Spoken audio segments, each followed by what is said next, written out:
Hello and welcome guys. Make yourselves comfortable and enjoy. Please consider giving me a tip on Ko-Fi. You know, a little motivation to keep going. Well, let's continue now. This is Necromancer of the Shadows, chapter 576. There were around a total of 100 shadow undeads that came with Evan to Naflium City. After the S-rank shadow undeads and Rocky's team started attacking, there were around 70 shadow undeads left near the fortress. Among 70 shadow undeads, 29 were long-range attackers, and were standing at the walls of the fortress, and the rest of the 41 shadow undeads were like orcs, necros, astronauts, Adam and a few others who were good at fighting in close range. Although the total number of shadow undeads was not even 1/50th of that of the hunters, they still had enough confidence that they would win this battle. Other than their high rank and powerful skills, the thing that gave them confidence was the formation plate that Evan found in Amara's storage ring. When Adam activated the Moon Howling Army formation using his mana, energy waves began emanating from it, and a link was created between all the shadow undeads, who were standing at the bottom of the fortress wall with Adam. The link was completed in less than a second, and the moment all the 41 shadow undeads were connected through the link, whoosh, a bright silver light erupted in the area. Howl dash. A wolf howl reverted in the surrounding, and the figure of giant silver-colored ethereal werewolf covered all the shadow undeads who were connected through the link. Through the link, the energy of the shadow undeads started going into the silver werewolf, and a frightening aura engulfed the surroundings. Let's test the combined power of 41 A+ rankers, Adam muttered and controlled the werewolf to move forward. The werewolf's aura was even more powerful than the S-ranked hunters. But what made the Moon Howling Army formation deadly was that the werewolf created by the formation could harness the power of the hunter who was controlling it. And since Adam was the one controlling the formation,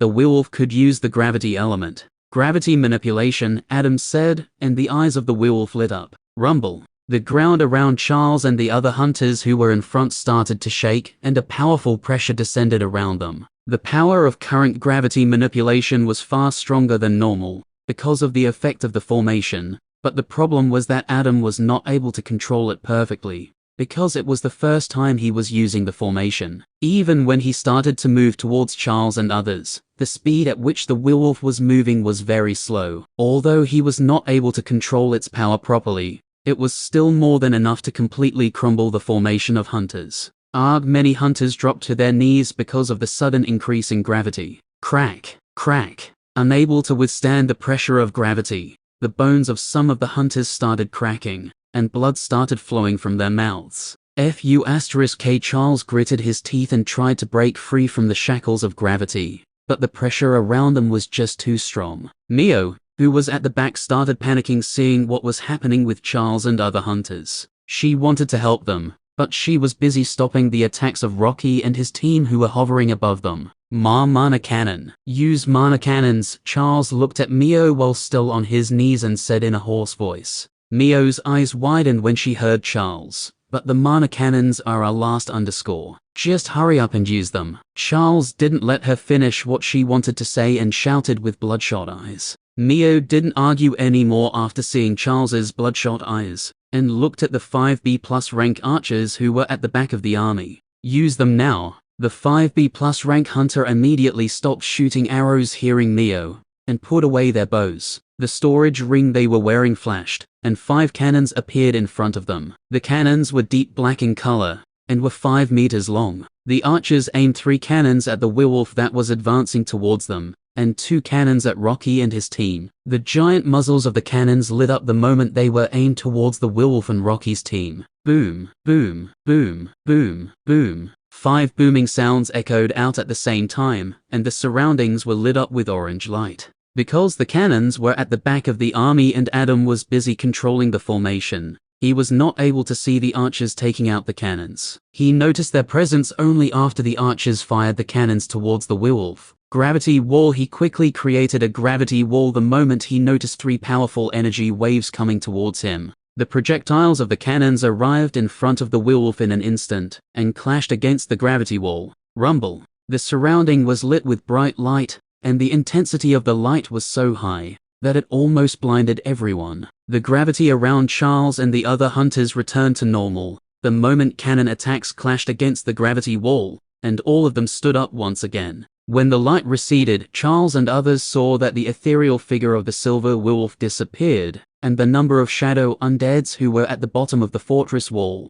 decreased from 41 to 39. 2 of the shadow undeads were destroyed because of the attack of mana cannons. Kukjiku. In the sky, Rocky was also furious, because the 2 cannon projectiles destroyed 3 wyverns of his team. In an instant, 5 of the shadow undeads were destroyed. Considering there were just 100 shadow undeads, losing 5 of the shadow undeads was a very big deal for them. Although 5 of the shadow undeads were destroyed, the eyes of Charles and other hunters were wide open because of the shock. How is this possible? Clark muttered in a shocked voice. The power of a single attack from mana cannon is enough to even kill S-ranker, but these A+ rankers stopped 3 cannons, and just lost 2 of their members. While they were still in shock, a powerful pressure once again filled the surroundings. They looked in the direction of Adam and other shadow undeads, and noticed the ethereal figure of the silver wolf appeared there once again. Chapter 577. Margaret and other S-rank hunters who left the battlefield also started their own fight.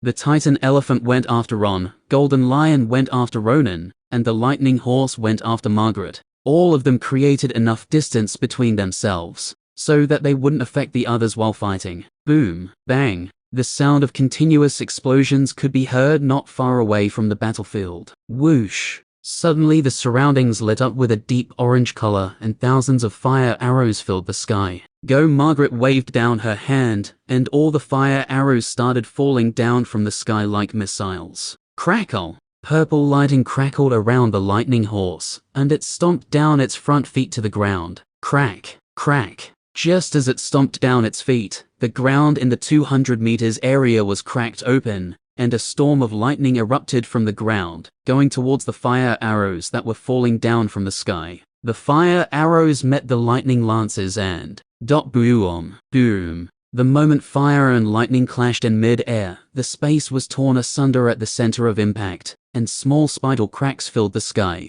The sky became an ever-changing canvas of searing purple and fiery orange, casting an otherworldly, apocalyptic glow upon the landscape below. The area within 3 kilometers of the area was completely devastated, and everything turned into dust. The ground was scorched black because of fire and lightning, and both Margaret and Lightning Horse were blown away by the shockwaves. Crackle! Lightning crackled around the horse, and it appeared in front of Margaret, who was still in mid-air after being blasted away by the shockwaves. The hooves of the horse lit up with lightning, and it stomped down on Margaret's face. But instead of panicking, Margaret just smirked when she saw this. The moment the hooves of the horse touched Margaret's face, her body burst into a blue fire, and engulfed the entire body of the lightning horse. Flammabus Cannon. The real Margaret appeared behind the lightning horse like a ghost and pointed her open palm at it. Whoosh! A deep red fire beam that was 2 meters thick erupted from her open palm, and instantly arrived in front of the lightning horse. Margaret thought that she would be able to seriously injure the lightning horse using this attack, but she made a grave mistake. Although the horse was covered in blue fire and was taking serious damage, it didn't feel any pain because it was a shadow undead. When Margaret shot the Flammabus cannon, it ignored the fire that was damaging its body, and reacted swiftly. Using its high agility, the lightning horse stepped aside at the last second and dodged Margaret's attack. Margaret was shocked when she saw the lightning horse react so quickly, even though it was engulfed in her special flames. That gave very high physical pain to its target. After dodging the attack, the lightning horse didn't care about Margaret's shock, and shot a lightning spear towards her. The spear was as fast as light, and because Margaret was still shocked, she was not able to dodge the attack on time. The purple lightning spear struck her in the chest, and she was sent crashing down towards the ground from the sky. Boom!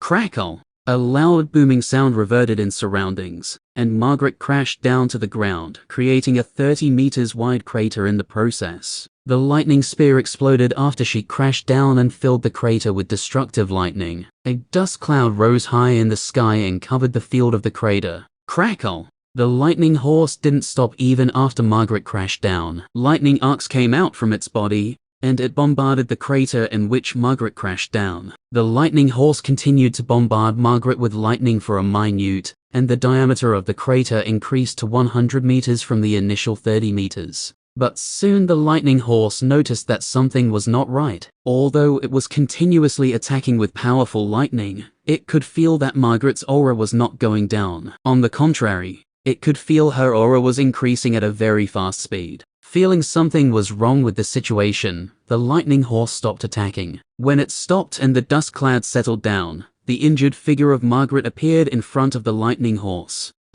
Cough. Margaret coughed out blood and barely maintained her balance. Her body was riddled with injuries, and she suffered many deep wounds. If not because of the armor she was wearing, she might have lost some of her limbs because of the lightning horse's attack. But even though her body was filled with injuries, she had a fiery smile on her face, and her eyes were shining with a deep red color. Your unique passive skill Wrath activated. Wrath, unique passive skill. All your stats will increase significantly depending on your anger level and the injuries you suffer. Boom. Suddenly a wave of fire erupted from Margaret's body and went toward the lightning horse. The lightning horse used its high agility and easily evaded the attack. Where are you going? The lightning horse had just dodged the fire wave when Margaret disappeared from the ground and appeared behind the lightning horse like a ghost. The lightning horse was shocked when Margaret suddenly appeared behind it. It wanted to move away from her, but before it could move away, she used her skill and created a hammer made of deep red fire.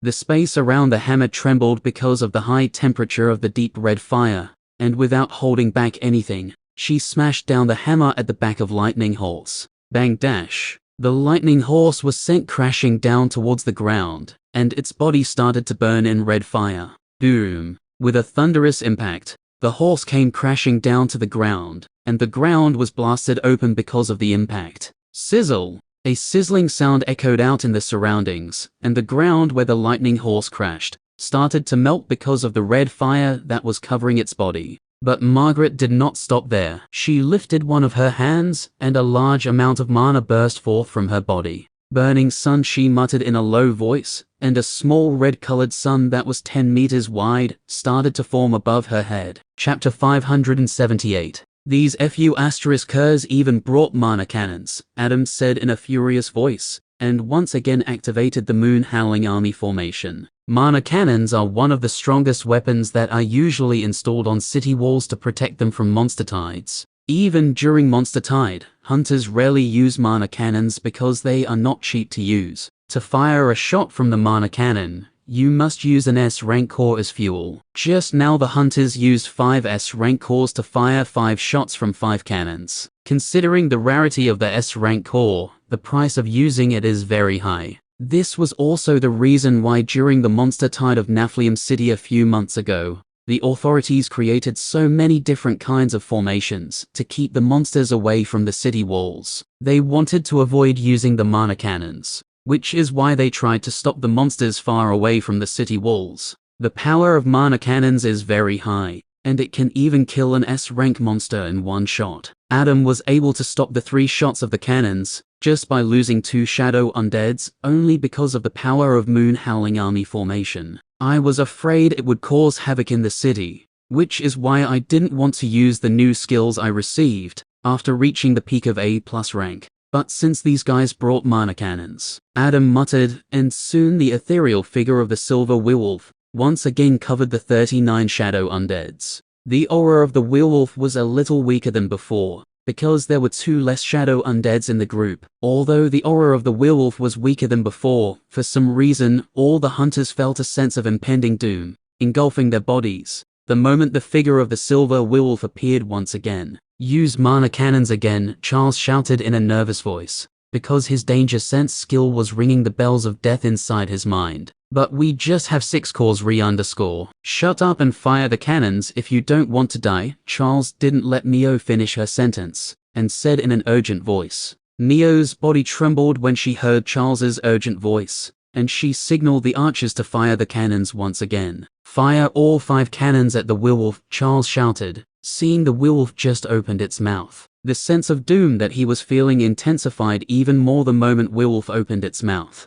Should we stop him? Oli asked with furrowed eyebrows when she saw what Adam was doing. Don't worry, he won't go overboard. Probably, Kazal said in an uncertain voice. Rumble. Crack, crack, crack. Suddenly the surroundings including the fort that Stony created started to shake, and deep cracks appeared all over the ground. Fire! Soon all 5 mana cannons were loaded with S-rank cores, and Mio shouted in a horrified voice, seeing the deep cracks that were spreading on the ground like parasites. Boom, boom, boom, boom, boom. 5 booming sounds echoed out, and the surroundings were lit up with bright light. The space was torn apart, and 5 cannon projectiles went towards the werewolf with lightning speed. Because of the intense light, all the people were forced to close their eyes. Yes, Charles shouted in a joyful voice, seeing the 5 cannon shots going towards the werewolf, but singularity creation. Amid the intense light where everyone's eyes were closed, Adam's cold voice rang out. Whoosh! The moment Adam's voice rang out, the intense light disappeared, and a sudden gravitational force engulfed a wide range of area. Charles and the other hunters opened their eyes in confusion, not understanding why the cannon attacks suddenly disappeared, and looked in the direction of the werewolf. But the moment they looked toward the werewolf, all of their heart turned cold. In front of the open mouth of the silver werewolf, a small black hole that was just 5 centimeters big was spinning, and it was not hard for them to understand that the small black hole absorbed the attacks of 5 cannons. Rocky, come back, Kazal said to Rocky and his team in a serious voice who were hovering above the hunters. Rocky and his team did not delay even for a second after hearing Kazal, and instantly backed away from the hunters. Run! Charles's face turned pale when he felt the gravitational force of the black hole, and shouted while turning around. The other hunters could also feel the danger of the black hole, so they also turned around to run away hearing Charles's voice. Swish! But before any of them could run away, a sudden gravitational force emerged from the black hole, pulling all the hunters towards itself. Crack! Crack! Crack! The ground in the area of tens of kilometers started to crack, and everything including trees, rocks and mana cannons started to move towards the black hole. Charles and the other hunters tried to use mana and their skills to run away from there, but everything was useless because of the powerful gravitational force. Go! Suddenly Adam's voice once again rang out, and the black hole that was spinning in front of the open mouth of the werewolf appeared above the army of hunters. When the black hole arrived above the army of hunters, for some reason, its gravitational force disappeared, and all the hunters were able to move once again. Charles and the other hunters were confused as to why the gravitational force of the black hole disappeared, but they did not stop to think about it, and started to run away from there. Reverse singularity. Just as all the hunters started to run away, Adam's voice once again rang out, and the area became deathly silent. But the silence did not last long because the next second, the black hole that was spinning above the army of hunters disappeared. And the moment the black hole disappeared, a catastrophic amount of gravitational force engulfed an area of 20 kilometers. The hunters wanted to scream for help when they felt a sudden increase in gravity. But before they could scream for help, bang, bang, bang, bang, bang, their bodies started to explode. Rumble. The gravity was so high that the ground in the 20 kilometers area sank down. All the stones turned into dust, and everything was destroyed. Please spare you. Charles wanted to beg for mercy, but the gravity was so high that before he could finish his sentence, his body also exploded into blood mist. In just 10 seconds, all the hunters exploded into blood mist, and the army that was attacking the shadow undeads disappeared. Because of Adam's attack, the area of 20 kilometers sank down, and was now looking like a giant crater that was hundreds of meters deep. If anyone looks inside the crater from above, they will see a dark area that is now engulfed in blood mist. Or Kazal, I have a question, Oli said looking at the crater that was filled with blood mist. Kazal did not reply to Oli, but she still asked her question. Why did we create this fort? Kazal's mouth twitched uncontrollably when he heard Oli, and he did not know what to say. Kazal told them to create this fort because he was afraid that they wouldn't be able to stop so many hunters at the same time if all of them tried to move towards West Gate. He did not expect that the power of Moon Howling Army formation would be so strong, and Adam would wipe out the hunters with just a single attack. Just when Kazal was thinking about what he should say to Oli,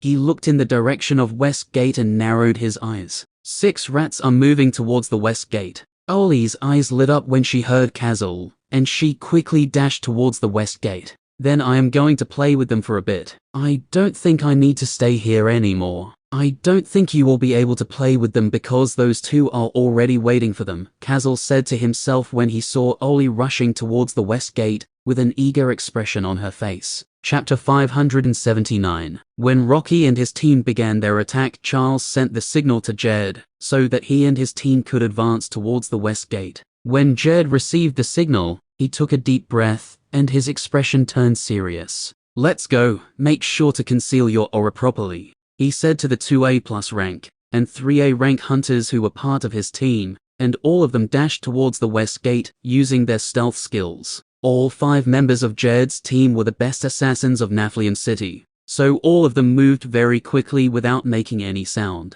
The western part of the city was still completely destroyed due to the attack of the Dark Guild, so it was very easy for Jed and his team to move forward while hiding, using the destroyed buildings. Using their high agility, they arrived near the area of the West Gate in just 10 minutes. Stop. When they were just 10 kilometers away from the West Gate, Jed signaled his team to stop and looked ahead of him with narrowed eyes. Not far away from them, Jed and his team could see a large silver-colored dome. Even though they were still some distance away from the dome, all of them could feel energy waves coming out of it from time to time. Are those summoned monsters guarding this dome? Jed muttered in a low voice, looking at the dome carefully. These energy waves are very strange. It is possible that a natural treasure or some high-level extraordinary herb is taking birth inside that dome, Jed thought, and greed flashed inside his eyes. That summoner must be inside that dome taking care of the treasure. If I can get rid of him, then that natural treasure. Jed laughed inwardly and looked at the 5 hunters who came with him. There is a high probability that the summoner is inside that dome. We will break the dome and capture the summoner. But be careful because there must be someone guarding the dome. All 5 hunters nodded their heads because they were thinking the same. Just by feeling the energy waves that were coming out from the dome, they could tell that there was definitely something going on inside it. Use the invisibility charm given to you earlier along with your stealth skill and follow me. It's time to end this guy's stupid show, Jed said and took out an invisibility charm from his storage ring. The other 5 hunters did the same and used the invisibility charm. Because of using invisibility charms along with their stealth skills, all 6 of them disappeared, and even their aura was completely hidden. All of you can sense my location, right? After becoming invisible, Jed asked the 5 members of his team. They were using an artifact that allowed them to sense each other location, so that they could work perfectly. Yes, all 5 of them replied to Jed at the same time. Good, now follow me, Jed said after confirming they could sense each other location. With slow steps, all 6 of them carefully moved towards the silver dome. As they got closer to the dome, they all felt that the intensity of the energy waves was increasing. Soon they were only 50 meters away from the dome, and could clearly feel that the energy waves that were emanating from the dome were completely different from any other energy waves that they had felt so far. Don't use your spiritual senses, Jed ordered the other 5 hunters after arriving near the dome, and used his own spiritual senses. He was afraid that because of their low spiritual power, they would disclose their location if they used their spiritual senses. Jed was not worried that he would disclose their location, because he had enough confidence in his spiritual power, and was sure that even an S-ranker wouldn't be able to notice him, as long as he used it carefully. But, the moment he used his spiritual senses and it went past the wall of the dome, Jed felt a chill running down his spine. Through his spiritual senses, Jed saw 2 purple-colored burning eyes looking at him from inside the dome. And just as he looked into those 2 eyes, he heard some words inside his mind, and his vision turned black. World of Darkness. After hearing those words, just like the lightning horse, Jed found himself standing in a pitch-black world of Volak, with all of his skills sealed. What? Where am I? Jed was horrified when he found himself in a strange place with all of his skills sealed. Suddenly, 2 purple eyes opened above Jed's head. When Jed looked into those eyes, his expression became dazed, and he started to lose his life force, just like what had happened with the lightning horse. Volak appeared in front of dazed Jed, and after looking at him for a second, he pierced his chest with his sharp claws. Bang! After piercing his chest, Volak grabbed his heart and crushed it, without showing any expression on his ghost-like face. The moment Jared's heart was destroyed, the dark world in which he was trapped started to crumble, and in less than a second, he found himself standing in front of the dome once again. After coming out from the world of darkness, Jared looked around him and saw 5 headless bodies of his teammates. Near the headless bodies of his teammates, Eclipse was standing with a sneer on his face. Cough asterisk. Suddenly Jared coughed out blood and looked down. When he looked down he saw a hole in his chest, and he was missing his heart. Damn mons underscore. Thump. Before he could finish speaking, his life aura disappeared, and he dropped to the ground with a lifeless look on his face. Bring them away, Volak said in an emotionless voice, seeing the dead bodies, and disappeared from the place he was standing. The storage ring Eclipse was wearing flashed, and he put away the dead bodies of Jed and the other hunters. After putting away their bodies, he looked in the direction of Kazal and others, and bolted towards them. Chapter 580. Nathan looked at the huge crater that was now the tomb of 5,000 hunters without any expression on his face. He didn't show any expression. This doesn't mean that he didn't feel anything after seeing so many hunters die in an instant. The reason he didn't show any expression was because his mind was still in complete chaos, and he didn't know how he should react. The hunters who just died were the top hunters of Naflium City, who survived the recent war against the Dark Guild. Even though Nathan was far away from the crater that was filled with the blood mist and meat paste of the hunters, he could still smell the iron-like smell of blood. Shock, disbelief, fear, sadness, anger. There were many emotions that were filling Nathan's heart, and he didn't know how he should react. I told these MOTHERF***ers not to make such a foolish decision, but, after looking at the giant crater for a minute, Nathan clenched his fist and said while looking in the direction where the S-rankers were fighting, if not because of the S-ranked hunters who agreed to attack the Shadow Undeads, none of this would have happened. While Nathan was deep in thought, Eclipse returned beside Kazal with the dead bodies of Jed and his team. Oli, who rushed towards the west gate earlier, also returned with a gloomy expression on her face, because she didn't get any chance to fight. Volak's skills are completely broken. He can kill even an S-ranker in the blink of an eye without much effort, Oli grumbled after coming back with Eclipse. When Nathan saw Oli and Eclipse come back from the west gate, his heart started beating faster, because he knew that Jed and his team had gone to the west gate first. Don't tell me they also, Nathan muttered in a low voice, and felt the world around him started to spin. Losing 5,000 hunters was already a huge blow to the city of Naflium. Those hunters were virtually the only remaining strength of Naflium City after the Dark Guild's recent attack. And if Jed had also been killed by the Shadow Undeads, the situation was worse than he thought.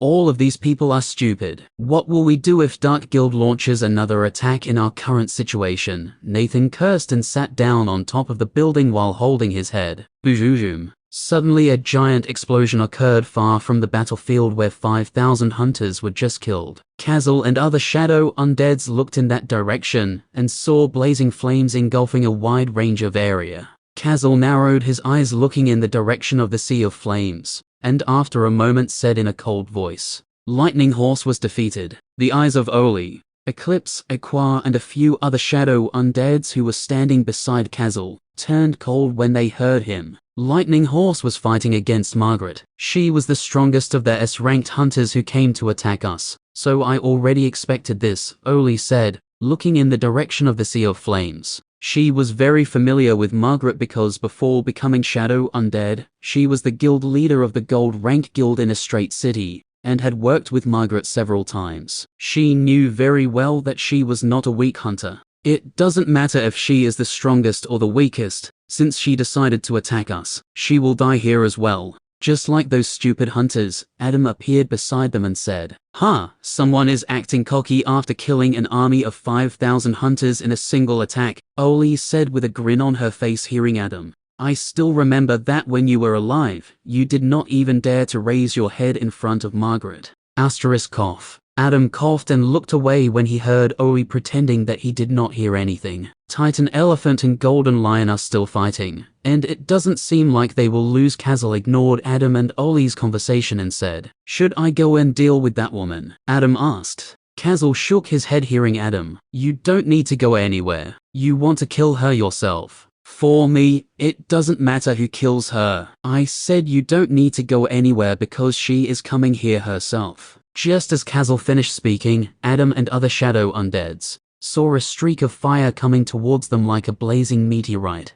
Something is not right. Kazal narrowed his eyes seeing Margaret coming towards them. What do you mean? The expression of Oli and others turned serious when they heard Kazal, and they took their position. Although her aura is very powerful, I can feel that it is completely chaotic. It seems as if she's lost control of herself, Kazal said after a moment. In just a few seconds, the streak of fire was in front of shadow undeads, and stopped some distance away from them. When the streak of fire stopped, Kazal and others saw Margaret hovering in front of them. Her entire body was riddled with injuries, and she was missing her left arm. Deep red fire was burning around her body, and she was looking at the shadow undeads with an angry expression on her face. Whoosh! Suddenly the temperature of the surroundings increased greatly, and a burst of mana came out from Margaret's body. A giant fireball that was 10 meters wide and deep red in color formed above her head, and she shot it towards the shadow undeads. Without saying anything, Kazal quickly shouted seeing the giant fireball coming toward them. Roar! The roar of a dragon resounded in the area as Aqua jumped forward and used its skill Sea Dragon's Roar. The giant fireball and the sea dragon made of water collided against each other in an instant, and the steam covered the entire area. What's with this ridiculous high power? Oli muttered in a shocked voice seeing Aqua's sea dragon and the fireball cancelled each other. The sea dragon's roar was a unique skill with very high attack power. Meanwhile, the fireball that Margaret used was just a normal attack, so it was normal that Oli was shocked to see the result of the clash. Just as I said earlier, there is something wrong with her, Kazal said in a serious voice, and took out his dagger. Don't act carelessly or you will be done for. Chapter 581. F***CK. She lost control because of her passive skill. Nathan couldn't help but curse seeing Margaret's condition. He had known Margaret for a long time, so he knew about her unique passive skill, Wrath. Although this skill was very powerful and could greatly increase the user's power, it also had a side effect that the user would begin to lose their rationality after their anger and injuries reached a certain point. At this rate, she will also be killed by them just like Jed. Nathan muttered in a frustrated voice, and did not know what to do. He was confident that he could bring Margaret away from the shadow undeads without getting seriously injured, but the problem was that he had no way to get her back to normal. They were still inside the city, and if he brought Margaret away from the battlefield in her current state, there was a high chance that she would begin attacking the city's citizens. She's just a fool who is being controlled by her skill. Let's eliminate her and end this meaningless feud, Kazal said after Orca stopped Margaret's attack and disappeared into thin air. Oi Adam, let me use the formation. I also want to test the power of this move you idiot. Adam stopped Oli midway and quickly created a gravity shield in front of them. Boom! Just as Adam created the shield, a deep red fire arrow struck it and exploded into a sea of fire. Damn, why is her attacks are so powerful? Adam was shocked when his gravity shield was nearly destroyed because of the casual attack of Margaret. Must be because of the skill that is affecting her, Stoney said while shooting some stone spears toward Margaret. Seeing stone spears coming, Margaret moved aside and a torrent of flame erupted from her body, melting the stone spears of Stoney in just a few seconds. After destroying the spears, Margaret pointed one of her palms towards the fort where shadow undeads were standing, and a deep blue fireball started to form in front of her. Swish! But before Margaret could shoot the fireball, the air behind her was sliced apart, and a sharp dagger light flashed. Although Margaret was not in the right state of mind, she still reacted very quickly, and moved away from the place she was hovering. Poochie! Although she reacted quickly and moved away, a deep wound still appeared on Margaret's back. Kazal clicked his tongue when he missed Margaret's neck and disappeared once again. Margaret's skill Wrath once again reacted when she was injured by Kazal, and her aura increased even more. Margaret screamed out loud like she was in pain, and the deep red flames that were covering her body started to turn white. The expressions of Adam and other shadow undeads turned serious when they noticed white flames around Margaret. The space around her started to wrap and twist because the temperature of the white flame was too high. She's becoming berserk and even harming herself, Oli said, and backed away from the fort, because its stones started to melt. The worst thing was that, because of the white flames that were covering Margaret's body, Kazal was not able to get close to her like before. The temperature of the white flame was so high that even he did not dare to act rashly. She is burning her vitality to increase the power of her flames. Kazal appeared beside them and said in a cold voice. As the flames around Margaret were turning white, suddenly powerful energy waves started to come out from the direction of West Gate. These energy waves underscore the expressions of all the shadow undeads changed when they felt the energy waves coming from the direction of West Gate. I think Master is awaking, Oli said in a joyful voice. Arg! Margaret once again screamed out loud, and the flames around her turned completely white. Shut the F***K up you stupid bit*H, Adam said coldly when he heard Margaret scream, and activated the Moon Howling Army formation once again. The energy waves of the formation plate covered all the shadow undeads who were standing at the top of the fort, and an ethereal figure of a silver wolf appeared there. There were around 60 shadow undeads who were standing at the top of the fort, so the aura around the wolf was even more powerful than before. Feeling the lethal threat coming from the wolf, Margaret looked at it, and tens of white-colored fireballs that were 1 meter in diameter appeared around her. She controlled all the fireballs and shot them towards the wolf at the same time. Gravity confinement. Adam sneered when he saw tens of fireballs coming towards him, and the eyes of the wolf lit up. The gravity around all the fireballs that were coming towards the wolf changed, and all the fireballs were trapped inside a high field of gravity. The gravity around the fireballs was very high, so the moment they were trapped inside the field, boom, they started exploding. Damn, these cursed flames. Even though Adam was using the power of formation, he still found it hard to keep all the exploding fireballs inside the confinement. Use your skill to trap her at the same place. She is burning her vitality to increase the power of her flames, and wouldn't be able to last long, Kazal said to Adam. Seeing the white flames were not easy to stop. Hearing Kazal, Adam used gravity manipulation to full power, and the space around Margaret turned solid. Cough. Margaret began coughing up blood, and her internal organs began to collapse due to the incredibly high gravity. She should be dead in less than a minute, Adam said, after trapping Margaret in a high gravitational field. Boom. Arg! Adam had just spoken when suddenly a booming sound echoed out, and a large wave of white fire erupted from Margaret's body. Her aura became completely chaotic, and the gravity field around her started to break. This madwoman, she is going to self-destruct. Adam's expression changed when he felt Margaret's chaotic aura and tried to stop her. He was sure that even with the power of Moon Howling Army formation, they would lose many shadow undeads if Margaret self-destructed here. Arg! Cracks appeared all over Margaret's body, and white flames started to leak out from them. Swish! Just when Margaret was on the verge of exploding, an ice spear came from the direction of West Gate. The power of the ice spear was so high that it even froze the space when it moved forward. Bang! The ice spear destroyed the gravity field that Adam created around Margaret in an instant and struck her on her right shoulder. Whoosh! The moment the ice spear struck her, the cold energy that was inside the spear erupted and instantly froze Margaret, even though she was covered in white flames. Margaret's aura instantly calmed down, and she turned into an ice statue. Thud! With a thumping sound, Margaret's ice statue dropped to the ground. Kazal, Adam and all the shadow undeads were stunned when they saw this, and looked in the direction of West Gate from where the ice spear came. When they all looked in the direction of West Gate, they saw Evan standing high in the sky with an indifferent expression on his face. Chapter 582. Near the West Gate, inside the Silver Dome, Volak was keeping an eye on an area of 5 kilometers, using his spiritual senses. Because Volak was created by the fusion of 2 souls, his spiritual power was very high, and even S-rank hunters couldn't sense his spiritual sense.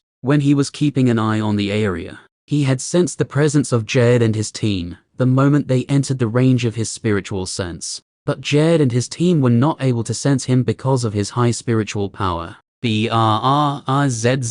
Suddenly, Volak noticed the shadow energy cocoon started to shake. Seeing the cocoon was shaking, Volak left the Silver Dome and appeared outside of it. He increased the range of his spiritual senses, and covered an area of nearly 20 kilometers to make sure no one could interrupt Evan. Inside the dome, the energy waves emanating from the cocoon became increasingly stronger, and some strange patterns began to appear over it. After the appearance of the patterns, the cocoon started to shrink in size. If one looked closely, they would notice that the cocoon was actually being absorbed by Evan, who was lying inside it. In just a few seconds, the entire cocoon that was made of the shadow energy was absorbed by Evan. Whoosh! Just as Evan absorbed the entire cocoon, a bright light flashed inside the dome, and all the patterns that were present on the cocoon appeared all over Evan's body like tattoos. But those patterns didn't last long and slowly merged into his body, disappearing completely. The bright light inside the dome also disappeared after the patterns merged into Evan's body,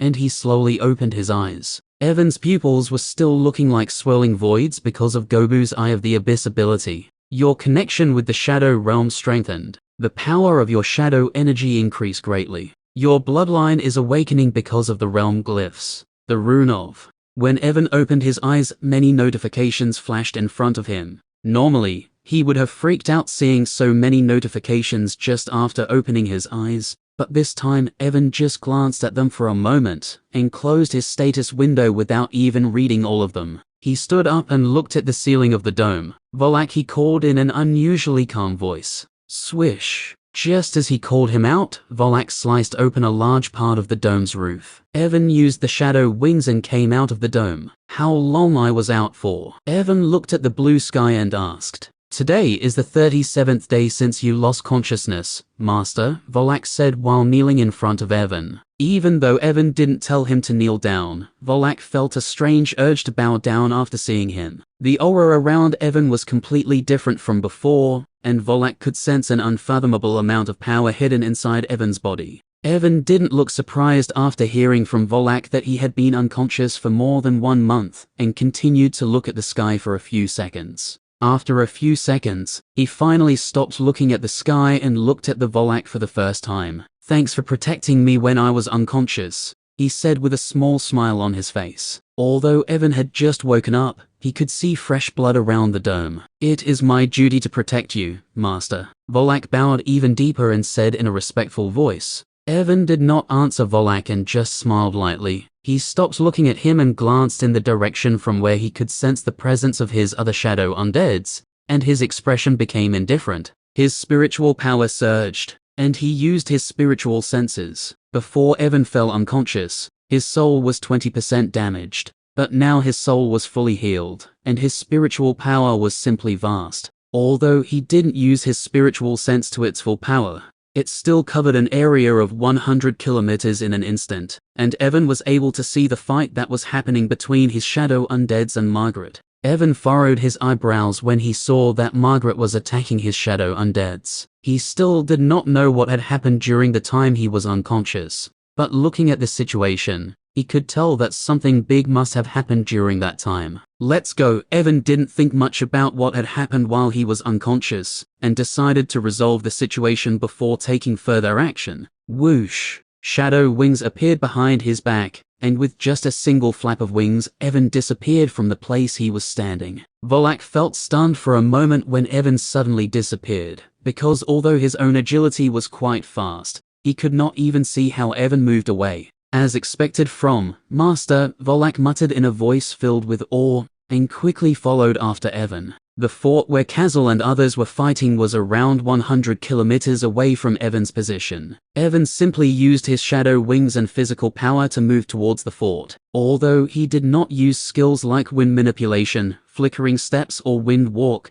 he still arrived near the fort in less than 30 seconds. When he arrived near the fort, he saw Margaret was in a berserker state, and was planning to self-destruct. Seeing she was planning to self-destruct, Evan stretched out his hand and focused on the mana that was inside his core. If I follow the mana path according to my memory, I should be able to do this. He muttered and activated his Ice Chain skill. Just as he activated the Ice Chain skill, the mana moved from his core and followed a specific path. But he used his control over mana, and alerted the flowing path of mana a little. The mana inside his body became chaotic for a second. When he alerted the path of flowing mana, even his skill Ice Chain tried to resist the alerted flow of mana. But suddenly, the mana started to flow naturally on the alerted path, and a notification flashed before Evan's eyes. You have learned the skill Ice Spear. Evan didn't show any kind of surprise seeing the notification, and used 50% of his mana to create an Ice Spear. A light blue spear made of ice appeared in Evan's hand in an instant. He aimed it towards Margaret, and used 500 souls as fuel to increase the power of ice. The spear in his hand glowed in white color, and he threw it towards Margaret like a javelin. Whoosh! The air and space were frozen because of the coldness of the spear, and it struck the gravity field around Margaret in an instant. Bang! The gravity field created by Adam was destroyed in an instant the moment it came into contact with the ice spear, and the spear struck Margaret on her shoulder, turning her into an ice statue. When Margaret fell down from the sky, Evan flapped his wings once again and appeared right above the fort. Kazal and his other shadow undeads dropped to their knees just like Volak when they saw Evan. Evan ignored his shadow undeads, and looked at the vast crater where he could see thousands of soul orbs floating. What happened here? He landed beside Kazal and asked in a cold voice. Hearing Evan, Kazal told him everything that had happened. Evan listened to everything with a cold expression on his face, and nodded his head after hearing everything. Serves them right for attacking us, even though we saved them from the Dark Guild, he said after hearing everything. He looked in the direction where the Golden Lion and Titan Elephant were still fighting, and used his spiritual senses. When Evan saw Golden Lion was fighting against Ronan, he narrowed his eyes. Because of the Nameless Host, he already knows that Ronan is part of the Dark Guild. Chat-506. I told the Nameless Host to keep an eye on this guy. Evan muttered and took out his phone. When he looked at his phone, he saw there were more than 5,000 missed calls from the Nameless Host. Looks like everything that had happened here is related to this guy, Evan muttered, and was about to fly toward Ronan, when he felt something and used his shadow sense. Master, you finally woke up. Just as he used shadow senses, Evan heard Aluja's relieved voice. Chapter 583. Master, you finally woke up. Evan heard Aluja's relieved voice the moment he used his shadow senses. What's the matter, Aluja? When Evan heard Aluja's voice, he raised his eyebrows because he could feel that she wanted to tell him something important. Master, the Dark Guild is planning to launch an all-out attack. What do you mean? Evan's expressions turned serious,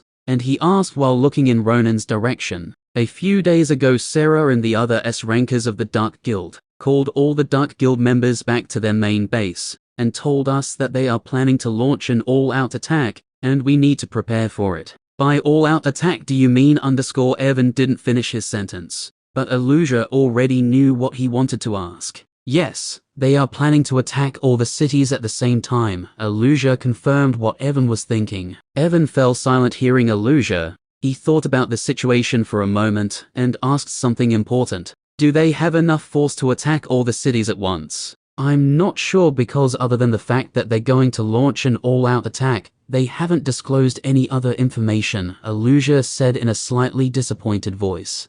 Evan used his shadow wings, and slowly started to fly towards the place where Ronan and Golden Lion were fighting. Where are you now? He asked Aluja as she flew. I'm currently in Ashbourne Town, not far from the city of Aquaville. What are you doing there? Evan asked in a confused voice. Ashbourne is a small town similar to Akleema Town, where Evan went a few months ago after accepting a mission from the Academy. There are several towns located in the middle of the 5 cities, and most of them are very small. I and some other members of the Dark Guild were ordered by the S-ranker to stay here in Ashbourne. We have been here for 5 days, and earlier we received news that someone would come today and explain our task to us. Aluja said to Evan after hearing his question. What are they planning now? Evan thought inwardly hearing Aluja. He could not understand why Aluja was ordered to stay in Ashbourne Town. All right, keep me informed about their move, Evan said to Aluja after a moment, and stopped using shadow senses. After he stopped using shadow senses, he flapped his wings with full force and disappeared from the sky. In an instant, he arrived above the battlefield where Golden Lion and Ronan were fighting. Golden Lion was mostly fine, but Ronan's condition was not looking good, and his body was riddled with injuries. It's been around 30 minutes since the fight started. Should I escape now? Ronan thought while fighting against the Golden Lion. First of all, He never intended to fight to the end. He just wanted to pretend that he fought with everything he had and escaped in order to save his life. My mission was to make those hunters and monsters fight against each other, and now that I have completed my mission, Ronan thought and barely dodged the giant claw of the golden lion. As Ronan was thinking about escaping, the golden lion suddenly stopped attacking and backed away from him. When Ronan saw the golden lion retreat, he was stunned and did not understand what was happening. But soon he felt a cold gaze looking over him. He quickly lifted his head and looked in the direction from where he was feeling the cold gaze, and his heart almost leapt out from his chest when his eyes met with Evan's swirling void-like eyes.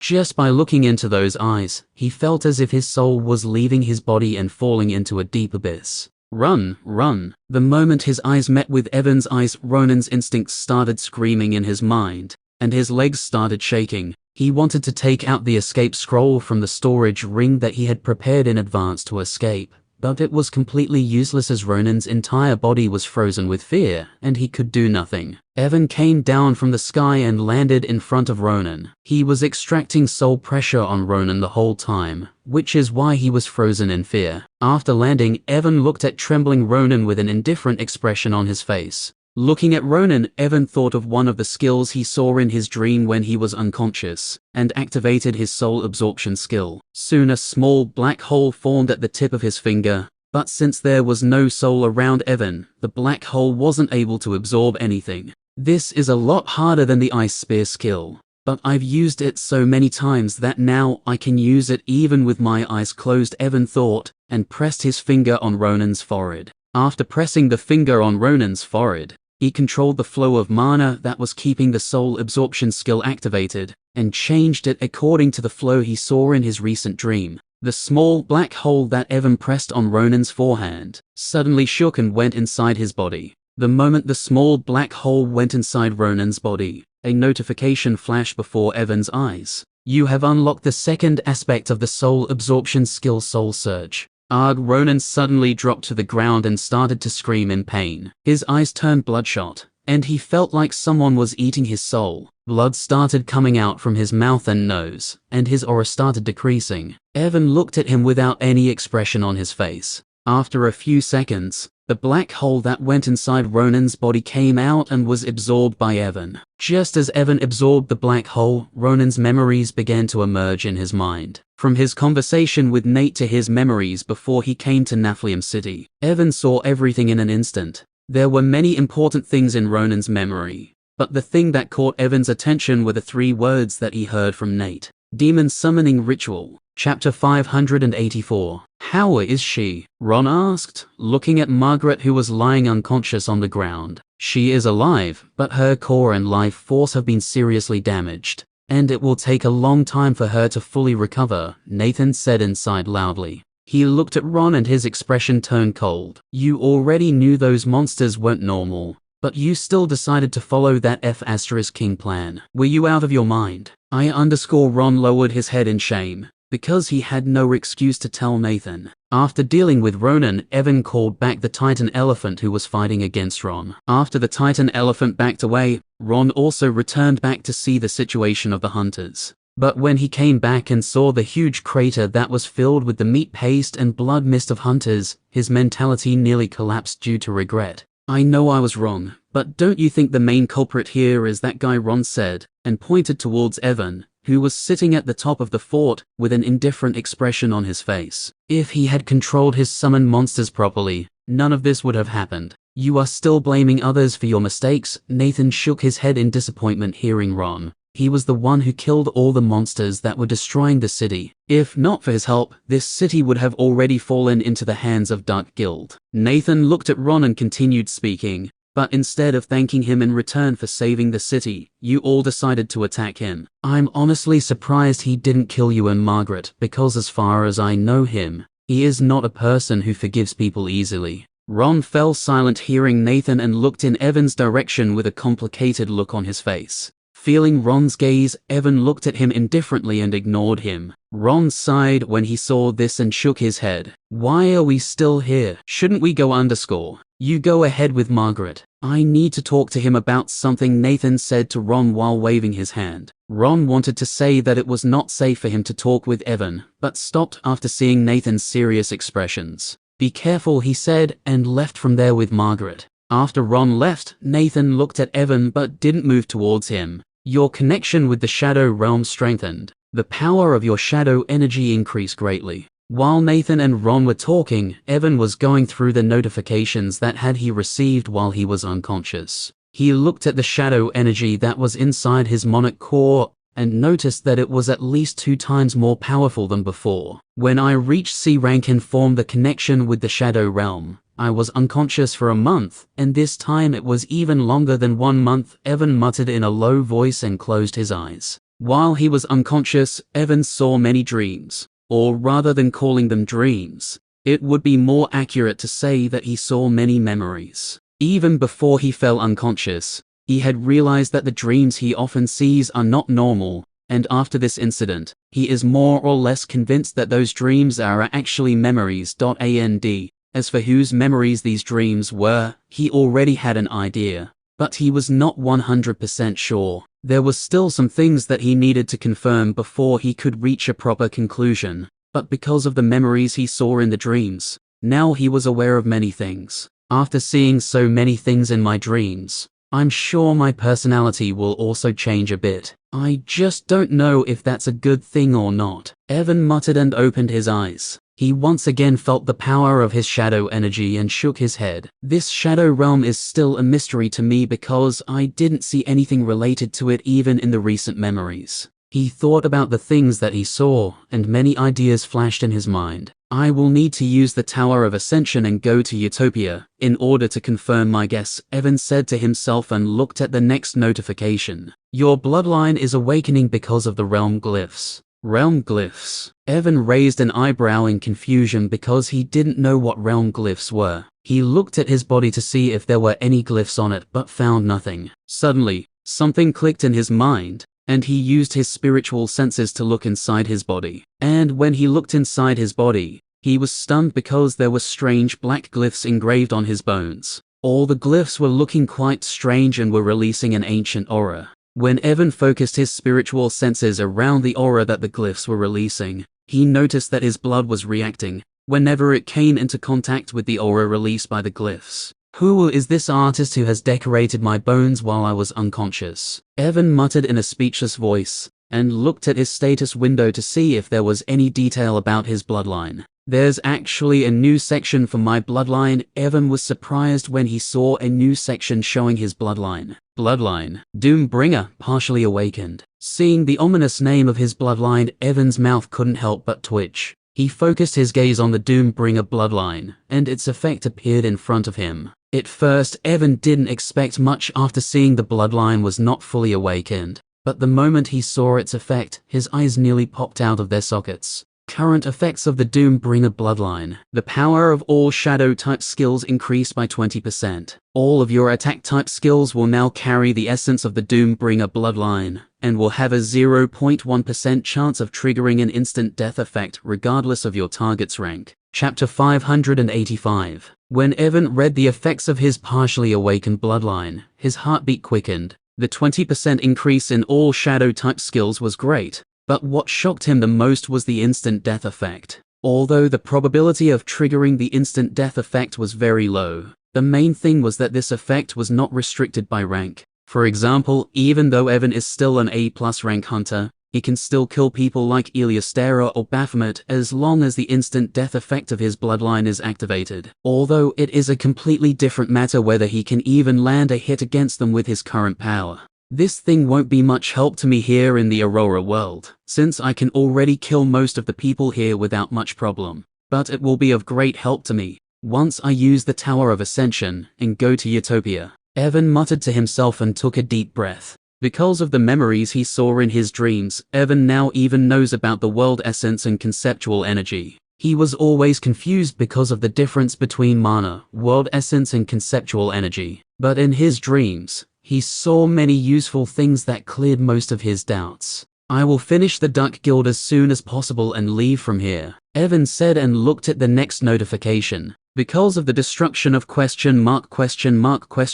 your spiritual power increased greatly. The Rune of Evolution activated. The Rune of Evolution is strengthening your body because of the sudden increase in your spiritual power. Evan looked at the question marks without any expression on his face. If it had been any other time he would have already flipped the table in irritation, but this time he did nothing because he already had an idea of what those question marks implied. He closed his eyes and looked at his soul with spiritual senses. When Evan looked at his soul with his spiritual senses, he saw tens of seals that were hidden at the very center of his soul. Of the tens of seals placed on his soul, 2 were broken. I am damn sure my spiritual power increased because of the destruction of these 2 seals, Evan said, and tried to scan the other seals with his spiritual senses. But even after scanning them with his spiritual senses, he didn't get any kind of information. Evan thought about attacking and breaking the seals, but his instincts were telling him that he would be in deep trouble if he tried to mess with those seals. Whatever, I will get my answer once I use the Tower of Ascension and go to that place that I had seen in my dream, Evan said, and stopped looking at the seals. When Evan saw the next 2 notifications, he felt really grateful that he had Growth Link skill. After waking up, he already felt that his physical powers were at least 30% greater than before. If the Rune of Evolution had not increased the strength of his physical body, when his spiritual power suddenly increased, his body would have exploded due to the sudden increase in his spiritual power.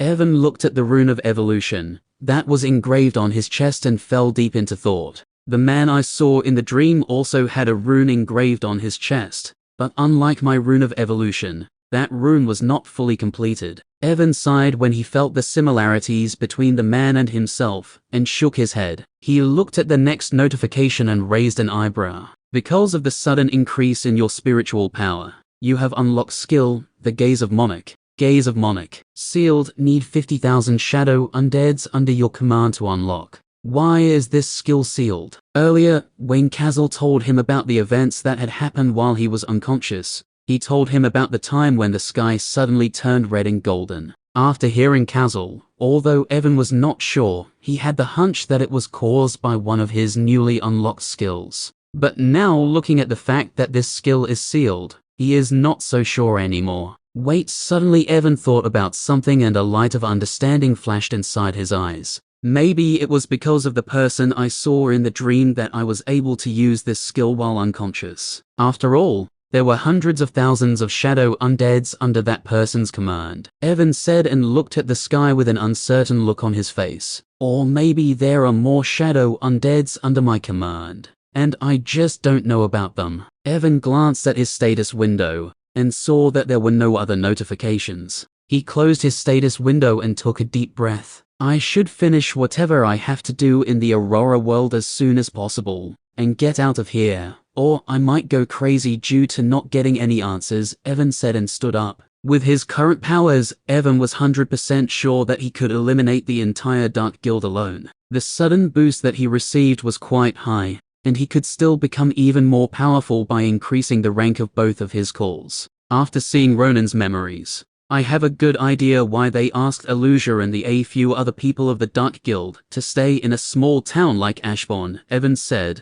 and looked at Nathan, who was still waiting for him. After seeing Ronan's memories, Evan had sent Nathan a telepathic message, saying he wanted to talk to him about something, which is why he was still waiting for him. Since they want to launch an all-out attack, this is a good opportunity for me to eliminate them. In one fell swoop, Evan thought inwardly, and flew towards Nathan. Chapter 586. Ashbourne Town. Inside the room of a hotel, Elusia was sitting on a sofa, reading an article on her phone. The title of the article was 101 Ways to Make Your Secret Cult Famous. I have already tried 72 methods mentioned in this article, but the secret cult I created for the master is still not well known, Elusia muttered in a depressed voice and sighed loudly. Should I call a cult meeting to discuss this issue? Elusia said and opened a chat group app. In the chat group app, there was only one group named Secret Cult Group, and the members of that group were Elusia, Kazal, Necros and a few other shadow undeads.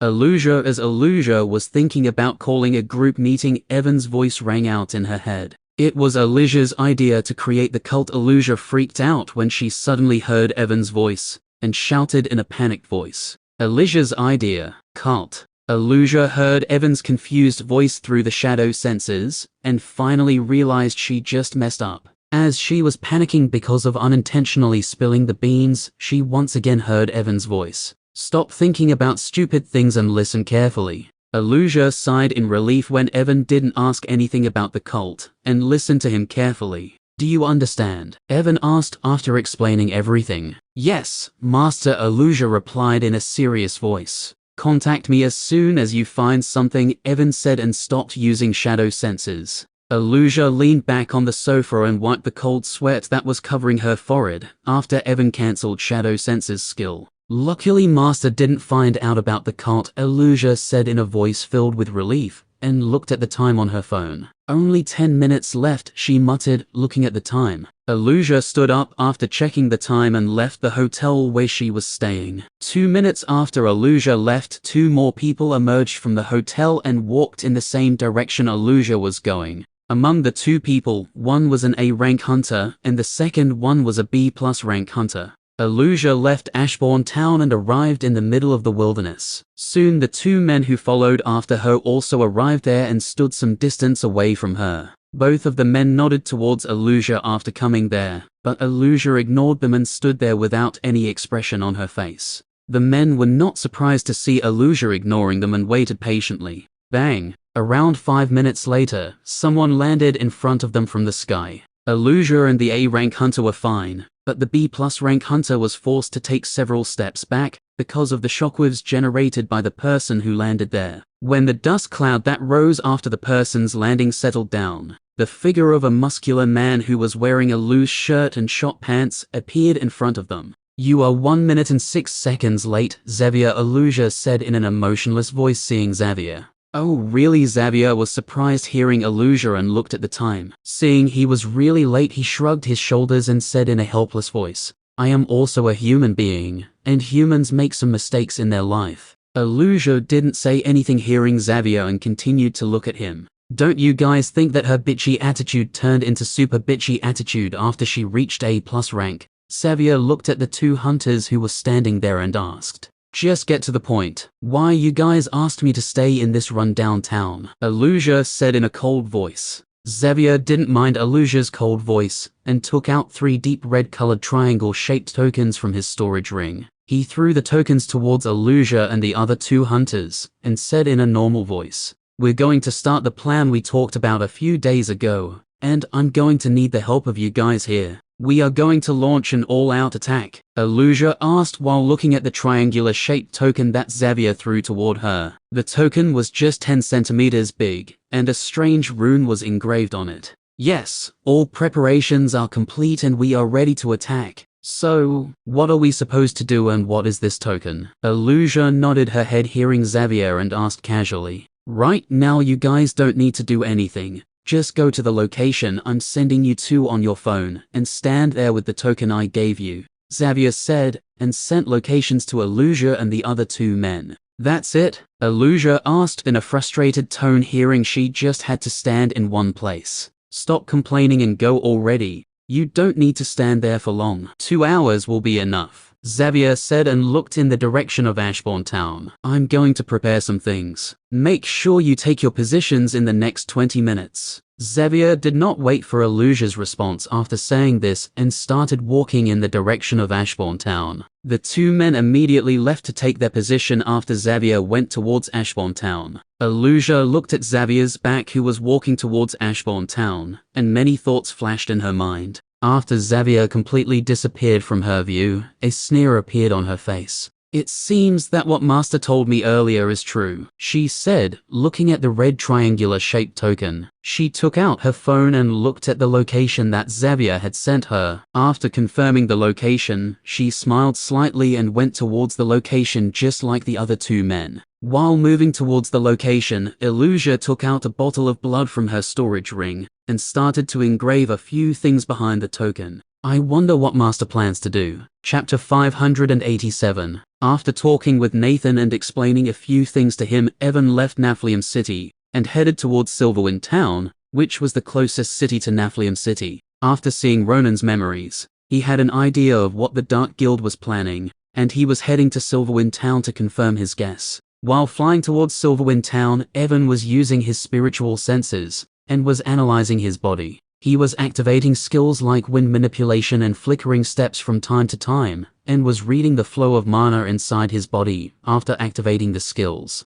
Due to one of the memories he saw in the dreams, he learned that there are energy veins deep within every person's body, and whenever someone uses a skill, the mana will flow through these energy veins in a specific pattern depending on the skill. The people of the Aurora world are unaware of the energy veins, because these veins become visible only when you go beyond the S rank, and your mana is transformed into the world essence. Evan was vaguely able to sense the energy veins that were within his body, because of eating mana affinity fruit in the past, which gave him very high control over mana, and his recently increased spiritual power.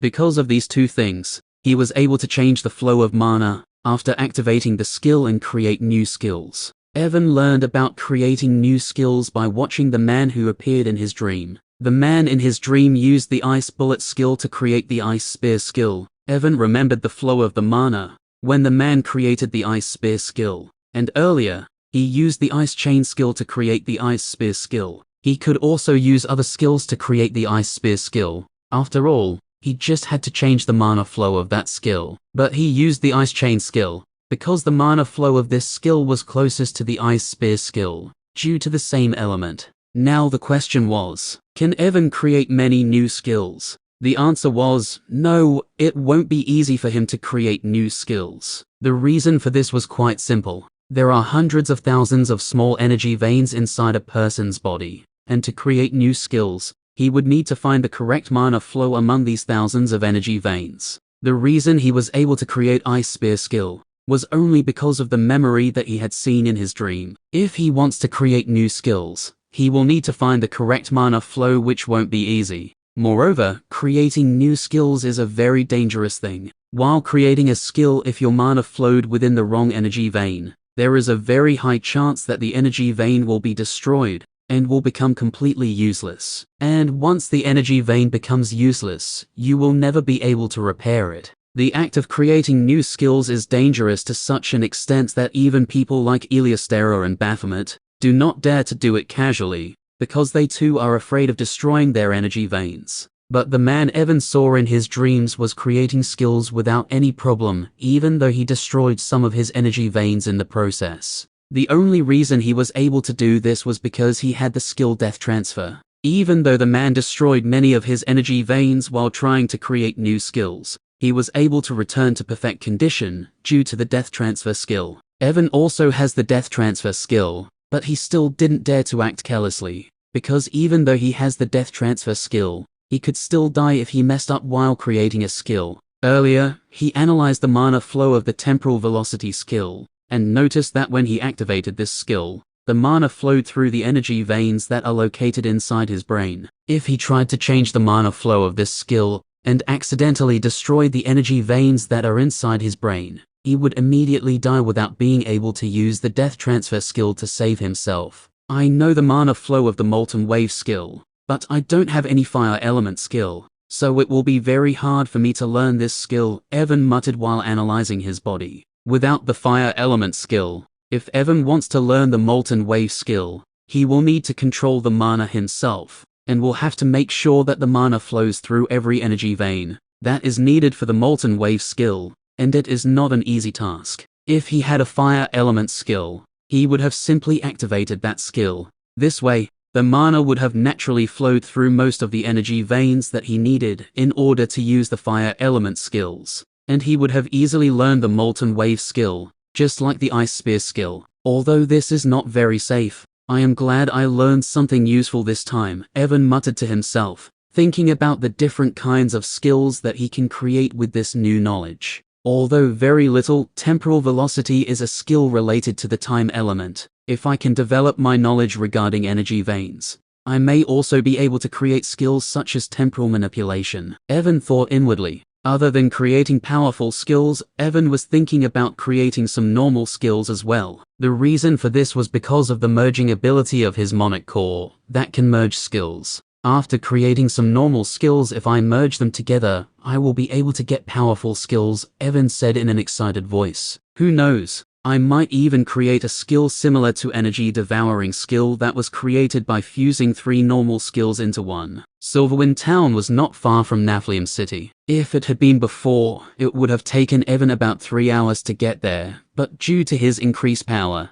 he reached Silverwind Town in less than 2 hours. When Evan was only 50 kilometers away from the town, he felt some energy waves coming from the direction of the town. Evan narrowed his eyes when he felt the energy waves, and used Gobu's ability Eyes of the Abyss. Using the Eyes of the Abyss, Evan noticed the space barrier of Aurora World around the Silverwind Town was falling apart, and the energy waves that he felt were coming from a different dimension. It seems my guess was right, Evan muttered when he felt the energy coming from a different dimension, and flew towards the Silverwind Town with even faster speed. Chapter 588. Dragons, vampires, elves, naga, mechadroids. While unconscious, Evan saw many different kinds of species in his dreams. This naturally includes the demons. Because of the things that he saw in his dreams, he knows that demons are one of the top races in Utopia, and there are many different types of demons. Because of the knowledge he gained from his dreams, Evan knew that demons often make contracts with other people through rituals and work with them. When Evan saw Ronan's memories using the Soul Search skill,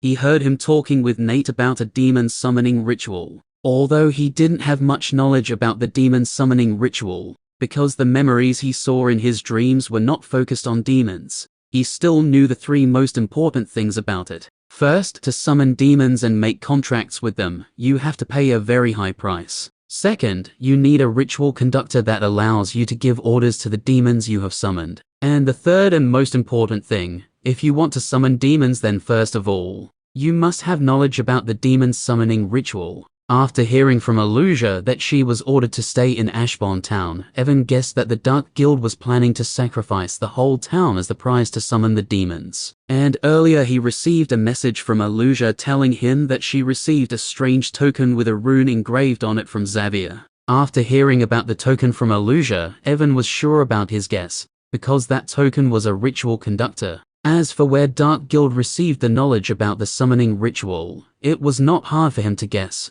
because there was only one place that came into his mind. Inferno Dungeon. Evan muttered and arrived above Silverwind Town. Rumble. When Evan arrived above the town, he saw the entire town was shaking, and a giant crimson-red formation that was tens of kilometers big was glowing on the ground. He used his spiritual senses and covered the entire town. When he covered the entire town with his spiritual senses, he saw that the huge formation was actually covering the entire town, and was sucking out the life force of the people inside the town. Most of the people of the town already turned into dry husks and were dead. He noticed a few people who were still alive, but just looking at their condition, he could tell that even if he brought them out of the formation range, they all would die in less than 1 minute, because of losing so much of their life force. Surprisingly, even after seeing the dead bodies of so many people, Evan didn't feel anything. There wasn't even a ripple in his heart seeing the dead bodies of so many innocent people. He placed his hand on his heart and closed his eyes. Is this also the effect of the Cursed One title? He thought inwardly, but immediately shook his head. Although he didn't know much about the Cursed One title, he at least knew that wherever his emotions were affected by this title, he would receive a notification, and currently he was not receiving any notifications. He opened his eyes and looked at the dead bodies once again. After looking at the dead bodies for a few more seconds, he still did not feel anything. Is it because I've seen so much bloodshed in my dreams that I don't feel anything seeing this small-scale massacre? Evan muttered, looking at the dead bodies without any expression on his face. The population of Silverwind Town was around 300,000, and all of them were dead. By no means. It was a small-scale massacre, but in his dreams, Evan even saw the massacre of millions of people. At first, his heart felt heavy when he saw those massacres in dreams, but there were just too many of those dreams, and slowly his emotions became numb towards those massacres. It might be hard to believe, but although less than 1.5 months passed in the real world while he was unconscious, Evan spent tens of years inside those dreams. There were just too many events similar to this kind of massacre that he didn't feel anything seeing all this. While looking at the town that is now filled with dead bodies, his mind was even thinking about what he should eat after cleaning all this mess. I already know that my personality will change because of those dreams, but Evan muttered and closed his eyes. Do I even have any humanity left at this point? It might seem like Evan was thinking too much for no reason, but this was actually a very deal for him. Even before seeing those dreams, he was struggling because of his messed up emotions. But after these dreams, he can't even call them messed up emotions anymore. Why? Because there were no emotions left inside him. Just imagine if one day you wake up and find out that all the people on the street where you live have been murdered by a psychopath, and the first thought that comes to your mind after hearing this news is, what should I eat for lunch? Would you still call yourself a sane person? If your answer is yes, then get some help. I am really turning into a different person, Evan muttered and stopped looking at the dead bodies of the people. He focused more on his spiritual senses, and soon noticed 4 people who were the only ones alive within Silverwind Town. Among the 4 people, 1 was a B+ ranker, 1 was an A ranker, 1 was an A+ ranker, and the last one was an S rank hunter. When Evan saw them, he easily recognized Elijah, who was the S rank hunter, because Kazal told him about the appearance of all S rankers of the Dark Guild. Elijah was standing at the southern wall of the city, and the other 3 hunters were occupying the other 3 sides. So that's the token that Elijah told me about, Evan muttered when he noticed all 4 of them had a triangular-shaped token in their hands. But soon Evan noticed that the token that was in Elijah's hand was bigger than the tokens that were in the hands of the other 3 hunters. All 4 of them were continuously pouring their mana into the tokens, and the formation that was covering the entire town was becoming brighter and brighter. If Evan wanted, he could have easily stopped this summoning ceremony by destroying the formation, or by killing Elijah and the other hunters. But he had no intention of stopping them, because everyone in the town was already dead, so he might as well let Elijah summon the demons, and turn them into his shadow undeads. Whoosh! While Evan was watching Elijah and the others, the giant formation emitted a bright light that covered the entire town. The dead bodies of everyone inside the city scattered into the air as the formation glowed, and the space barrier around Silverwind City became extremely weak. Evan narrowed his eyes when he noticed the space barrier became extremely weak in the next second. Whoosh, whoosh, whoosh. Demons start to appear all over Silverwind Town. 1, 10, 100. In less than 3 seconds, thousands of demons appeared all over Silverwind Town. At first glance,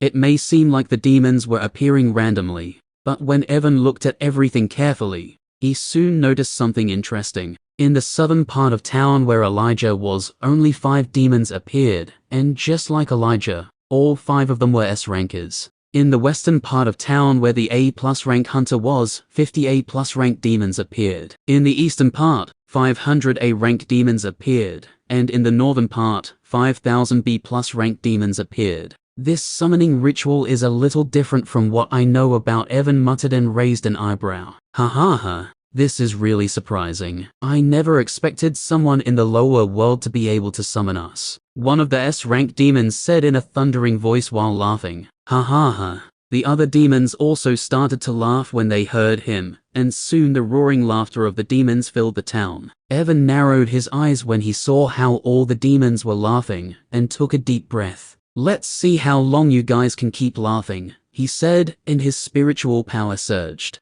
In an instant, his spiritual power covered the entire town, and came pressing down on the demons who were laughing. Rumble. Because of Evan's unfathomable spiritual power, the atmosphere around Silverwind Town shook, and the roaring laughter of all the demons came to an abrupt halt. Chapter 589. 5S rank, 50 A+ rank, 500 A rank and 5000 B+ rank monsters. It may seem like this number of monsters is nothing compared to the armies Evan has faced before, but when you consider how even in the armies of Stone Buffalo and Titan Elephant, there were less than 50 A+ rank and A rank monsters, you would find that this small demon army was far stronger than any other monster army that Evan had encountered before. Elijah was filled with joy seeing so many powerful demons that appeared in front of him. The 5S rank demons that he had summoned were far stronger than him, and he wanted nothing more than to order them around to do his bidding. But even though he wanted to order them around, Elijah knew that demons were not going to listen to his every command.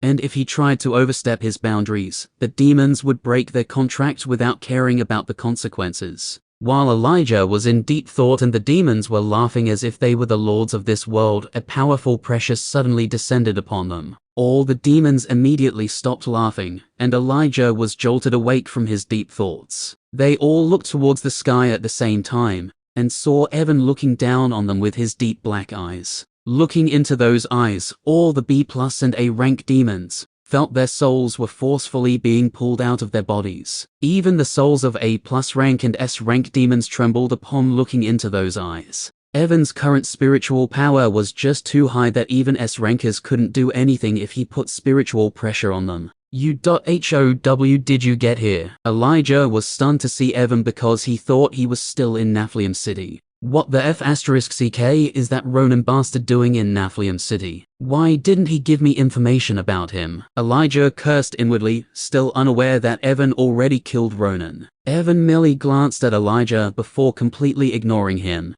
and looking at 5S rank demons who were looking at him with bloodshot eyes. Among the 5S rank demons, 3 were flame demons, and 2 were extreme demons who were known for their physical strength. The flame demons were deep red in color, and a fiery aura was covering their muscular bodies. All 3 flame demons had different kinds of heads over their shoulders. One flame demon had the head of a goat, one had the head of a mantis, and the last one had the head of a tiger. On the contrary, the extreme demons were looking more human-like.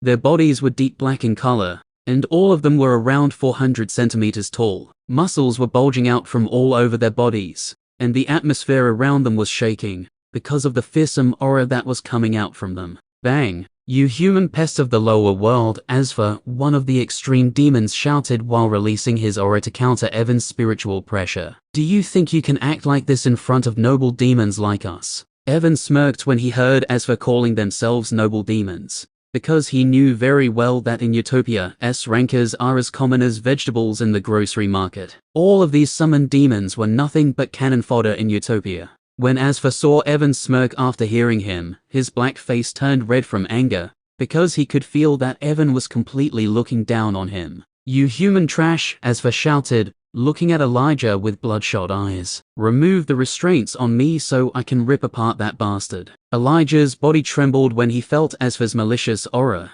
and he quickly removed all the restraints from him using the token that was in his hands. The moment Elijah removed all the restrictions from Asfa and he was free to act, he smiled cruelly and stomped his huge feet on the ground. Boom! The ground in 2 kilometers of area sank down the moment Asfa stomped down, and he shot towards Evan like a bullet. The speed at which Asfa moved towards Evan was so fast that he left behind some spatial cracks. In an instant, he arrived before Evan, who was still looking towards the ground where Asfa was a moment ago. The cruel smile on Asfa's face widened when he saw this. He thought that Evan couldn't follow his movements because of his high speed. Now pay the price of looking down on me with your life, you human pest, Asfa shouted in a malice voice, and tried to grab Evan's head using his hand. Is that so? But before Asfa could touch Evan's head, he heard an indifferent voice, and his body stiffened. Asfa tried to move his body, but noticed dark green chains made of wind were binding him,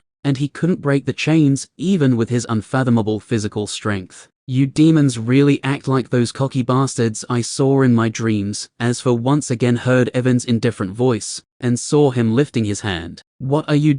A feeling of impending doom engulfed Asfa's entire body, as he saw Evan lifting his hand, and he tried to break free from the chains of the wind. Without caring about Asfa's horrified look, Evan grabbed his giant black head with his small palm. I heard that you extreme demons are renowned for your physical strength. Evan increased the strength of his grip around Asfa's head. Crack. Arg! A cracking sound rang out, and Asfa started screaming in pain, as his skull started cracking due to Evan's grip. What do you think about my strength? Crack. Arg! Can I compete against extreme demons using my physical strength? Crack. sp.spare.me.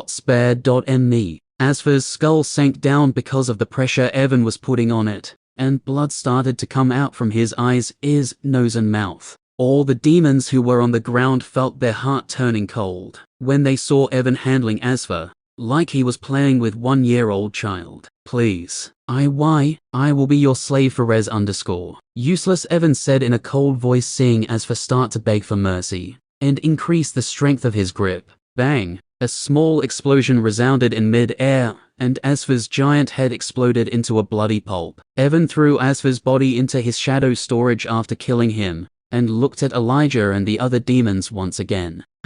Gulp. All the demons and Elijah swallowed their saliva when they saw Evan looking at them, and subconsciously took a step back. I want to finish everything in one go, Evan said, looking at Elijah. Why don't you call the people who are hiding there as well? Elijah's eyes widened when he heard Evan, and a look of disbelief appeared on his face. How did Y _ Swish. Before Elijah could ask Evan, a shadow bullet brushed past his cheek. You don't need to know how I know about them. If you want to live a few more minutes, call them over here so I can finish everything at once and eat my lunch. Quote. Chapter 590. Not far from the city of Ravenhurst, a similar massive formation that summoned demons in Silverwind Town covered the entire Emberfall town. The formation sucked the life force of all 500,000 people living in the town, and their bodies turned into dry husks, just like the people of Silverwind Town. The number of people living in Emberfall Town was much greater than the number of people living in Silverwind Town, so the number of demons summoned after all the people were sacrificed was much greater than the number of demons in Silverwind Town. In Emberfall Town, there were 5 S-rank demons, 80 A+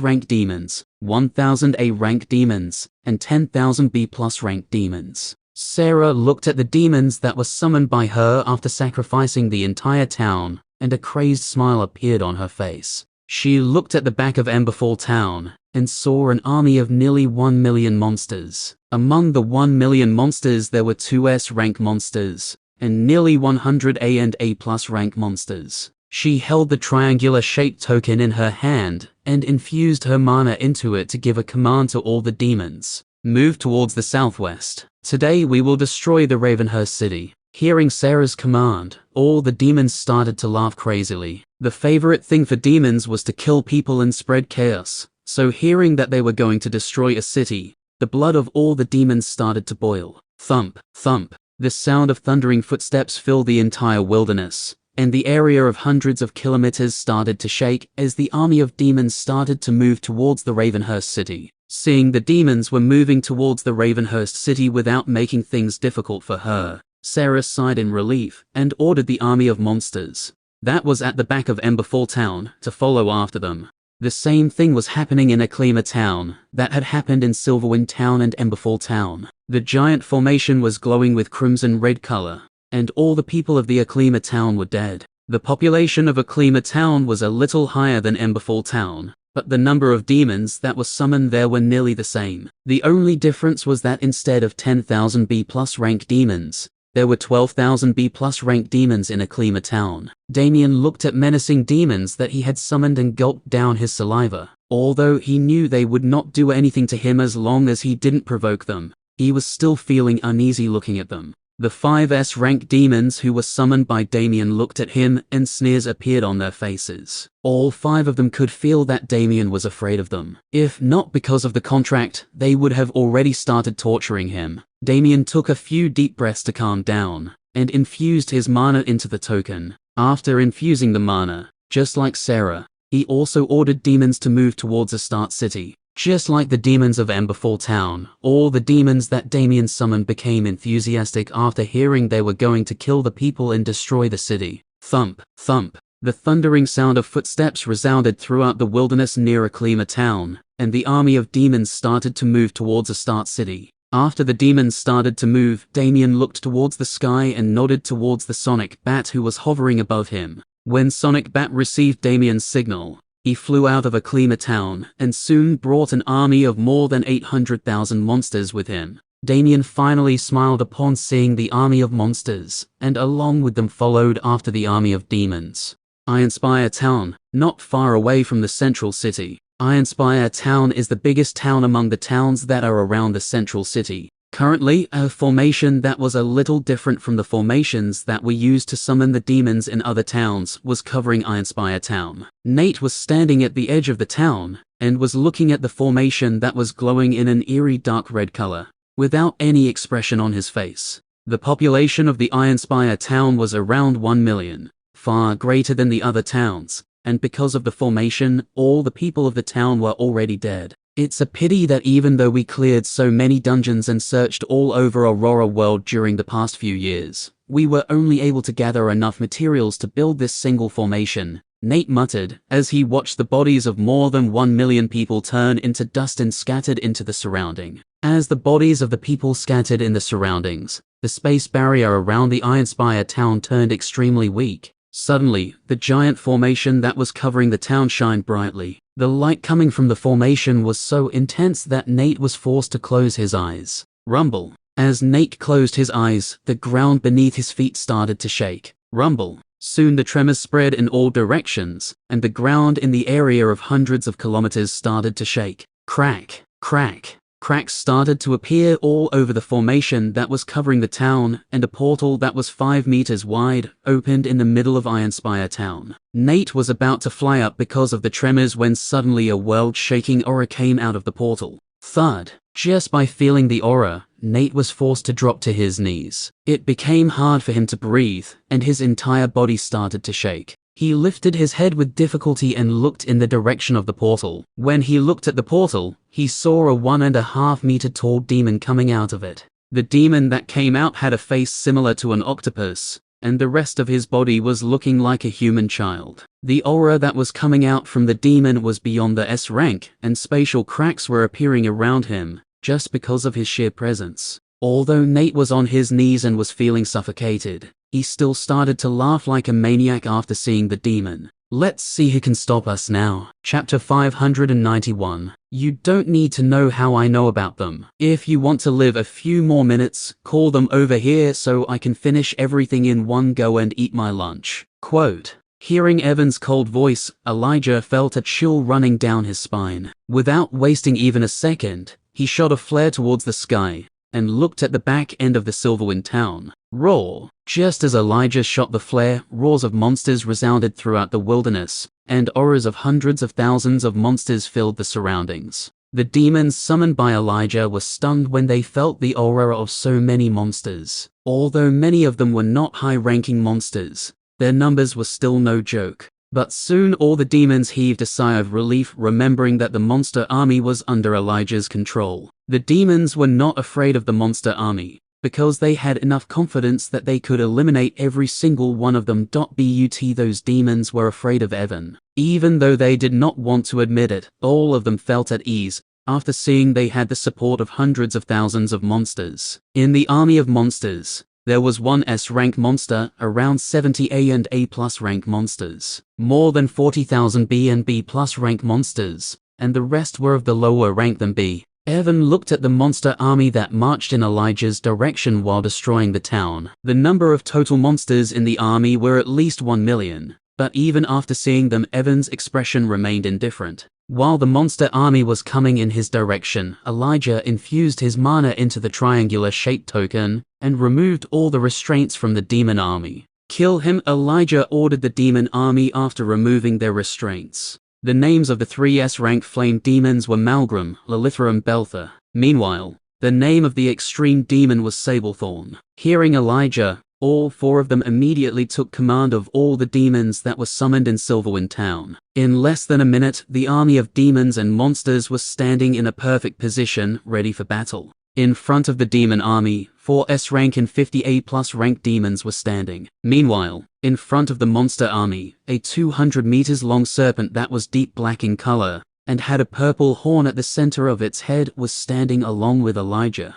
The serpent was the S-rank monster and was known as the Thundercoil Viper. Even if he is powerful, there is no way he will be able to face all of us at the same time. Malgrim, the flame demon with the head of the goat, said in a voice filled with confidence. All the other demons and monsters nodded their head hearing Malgrim, and mana burst forth from their bodies. Pillars of flames shot into the sky from the bodies of flame demons and space around Sablethorn. The extreme demon started to shake as he gathered fist force around his arm. Lightning crackled around the horn of Thundercoil Viper, and blood energy started to gather around Elijah. Rumble. The entire wilderness started to shake as other demons and monsters also activated their skills, and different kinds of forces started to gather at the same place. The eyes of the shadow undeads who were watching everything from Evan's shadow storage burned with the fighting spirit, and all of them wanted to come out and rip apart the monsters and demons. But all the shadow undeads were disappointed because Evan did not let them come out, and just looked at the monsters and demons as they prepared their attack. Evan's instincts were telling him to move away from the location where he was hovering, because thousands of attacks were locked on him. The space around him turned completely solid because of the lockdown of so many skills, and it became hard for him to breathe. Feeling the pressure around him, Evan took a deep breath, and used the second effect of the Growth Link skill to take Adam's gravity manipulation skill. The power of the gravity manipulation skill was very high, but Evan knew that it was impossible for him to stop so many attacks with just this. Just as the demons and monsters were about to begin their attack, the smell of blood began to fill the area. The space around Evan started to shake, and his eyes slowly began to turn red. Rays of red aura started emanating from his body, and the temperature around him dropped. Bloodlust, Evan muttered in a low voice, and I think you should take a look at. Boom. A powerful deep red aura burst forth from his body, and all the demons and monsters felt as if they had been thrown into a river of blood. Bloodlust unique skill. When activated, increases the user's power by 300% for the duration of 3 minutes. While the skill is activated, the user will have a strong urge to kill, and there is a high chance that he will lose his rationality and will become a mindless killer. If it was in the past, Evan would never have used this skill, as he still remembered how he lost his rationality due to this skill while fighting against Kazal. But now things were very different. Evan's current spiritual power was very high, and he was sure that even while using this skill, he would be able to stay in control, and would not lose his rationality. The moment Evan used Bloodlust skill and his power increased by 300%, a dreadful aura engulfed all the demons and monsters. Asterisk cough.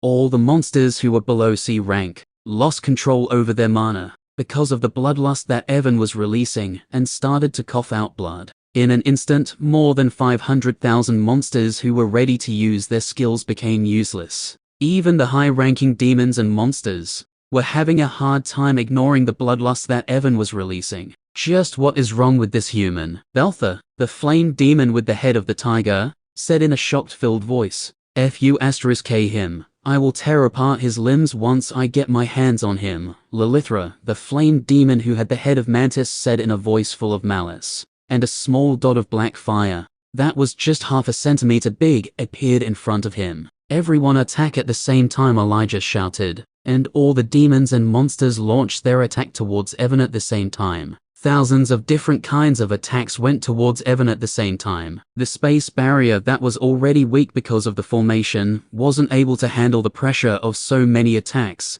and hundreds of spital cracks appeared in the sky. Even though he was using Bloodlust skill that increased his power by 300%, Evan still felt his body stiffened, and a sense of impending doom engulfed him. As the attacks came towards him while ripping apart the space barrier, Evan felt as if the world was coming to its end. All the demons and monsters looked at the sky in anticipation, waiting for Evan's imminent death. But just as the attacks were about to hit him, Evan's cold voice reverted throughout the wilderness. Crimson Veil. Just as his voice resounded, Evan disappeared from the sky, and all the attacks that were moving towards him continued to move forward. The monsters, Demon, and Elijah were stunned to see Evan suddenly disappear. They were about to look for him, when suddenly a terrible gravity pressure appeared over an area of more than 100 kilometers. Rumble. No one was able to handle the pressure of gravity, and everyone immediately dropped to their knees. Bang, bang, bang. Elijah and others were still in a state of confusion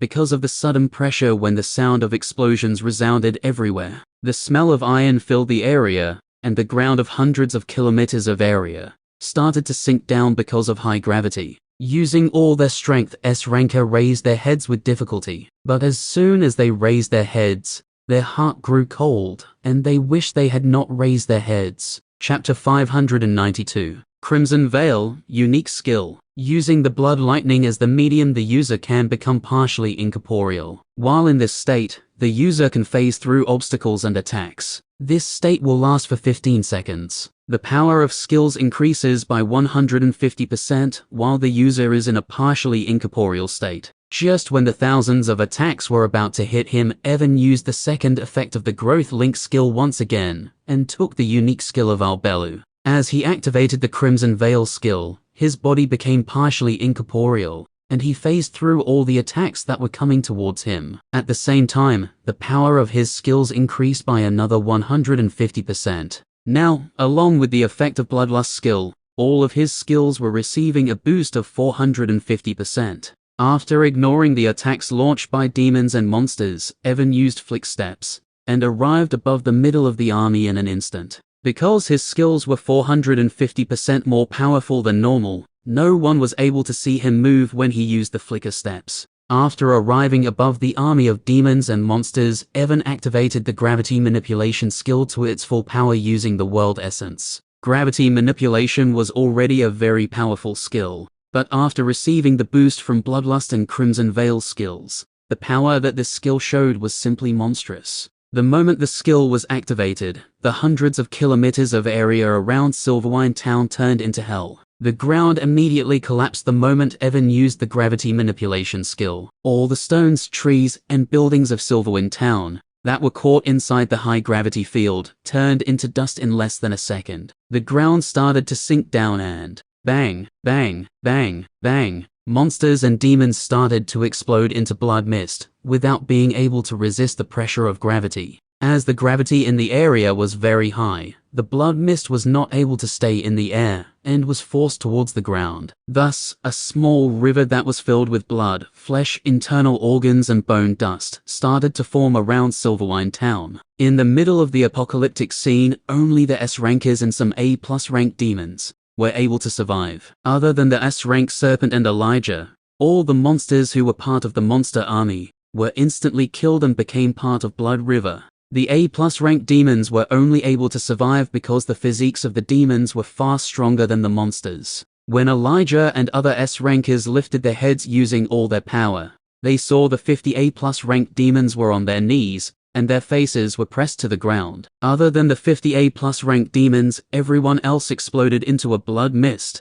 and became the part of Blood River. Poochie, Poochie, Poochie. Suddenly, tens of ice spears came raining down from the sky, and pierced the heads of all the A+ rank demons. Although the defense of the demons was very powerful, it was completely useless against the ice spears that were 450% more powerful than normal. The moment the heads of the A+ rank demons were pierced by the ice spears, their life force instantly disappeared. Elijah and the other S-rankers felt a chill running down their spines, seeing the hell-like scene in front of them. Even the demons like Malgrim, Lilithra, Beltha and Sablethorn felt their heart grow cold, seeing the terrifying scene of 50 A+ rank demons lying in the middle of Blood River with their heads pierced. While Elijah and others were feeling despair after seeing such a scene, Evan was taking deep breaths like he was trying to capture the smell of blood. The side effects of Bloodlust skill were far stronger than he initially thought, and seeing the blood around him was making it even worse. He felt ecstatic seeing the blood. His thirst for blood was increasing at an alarming rate,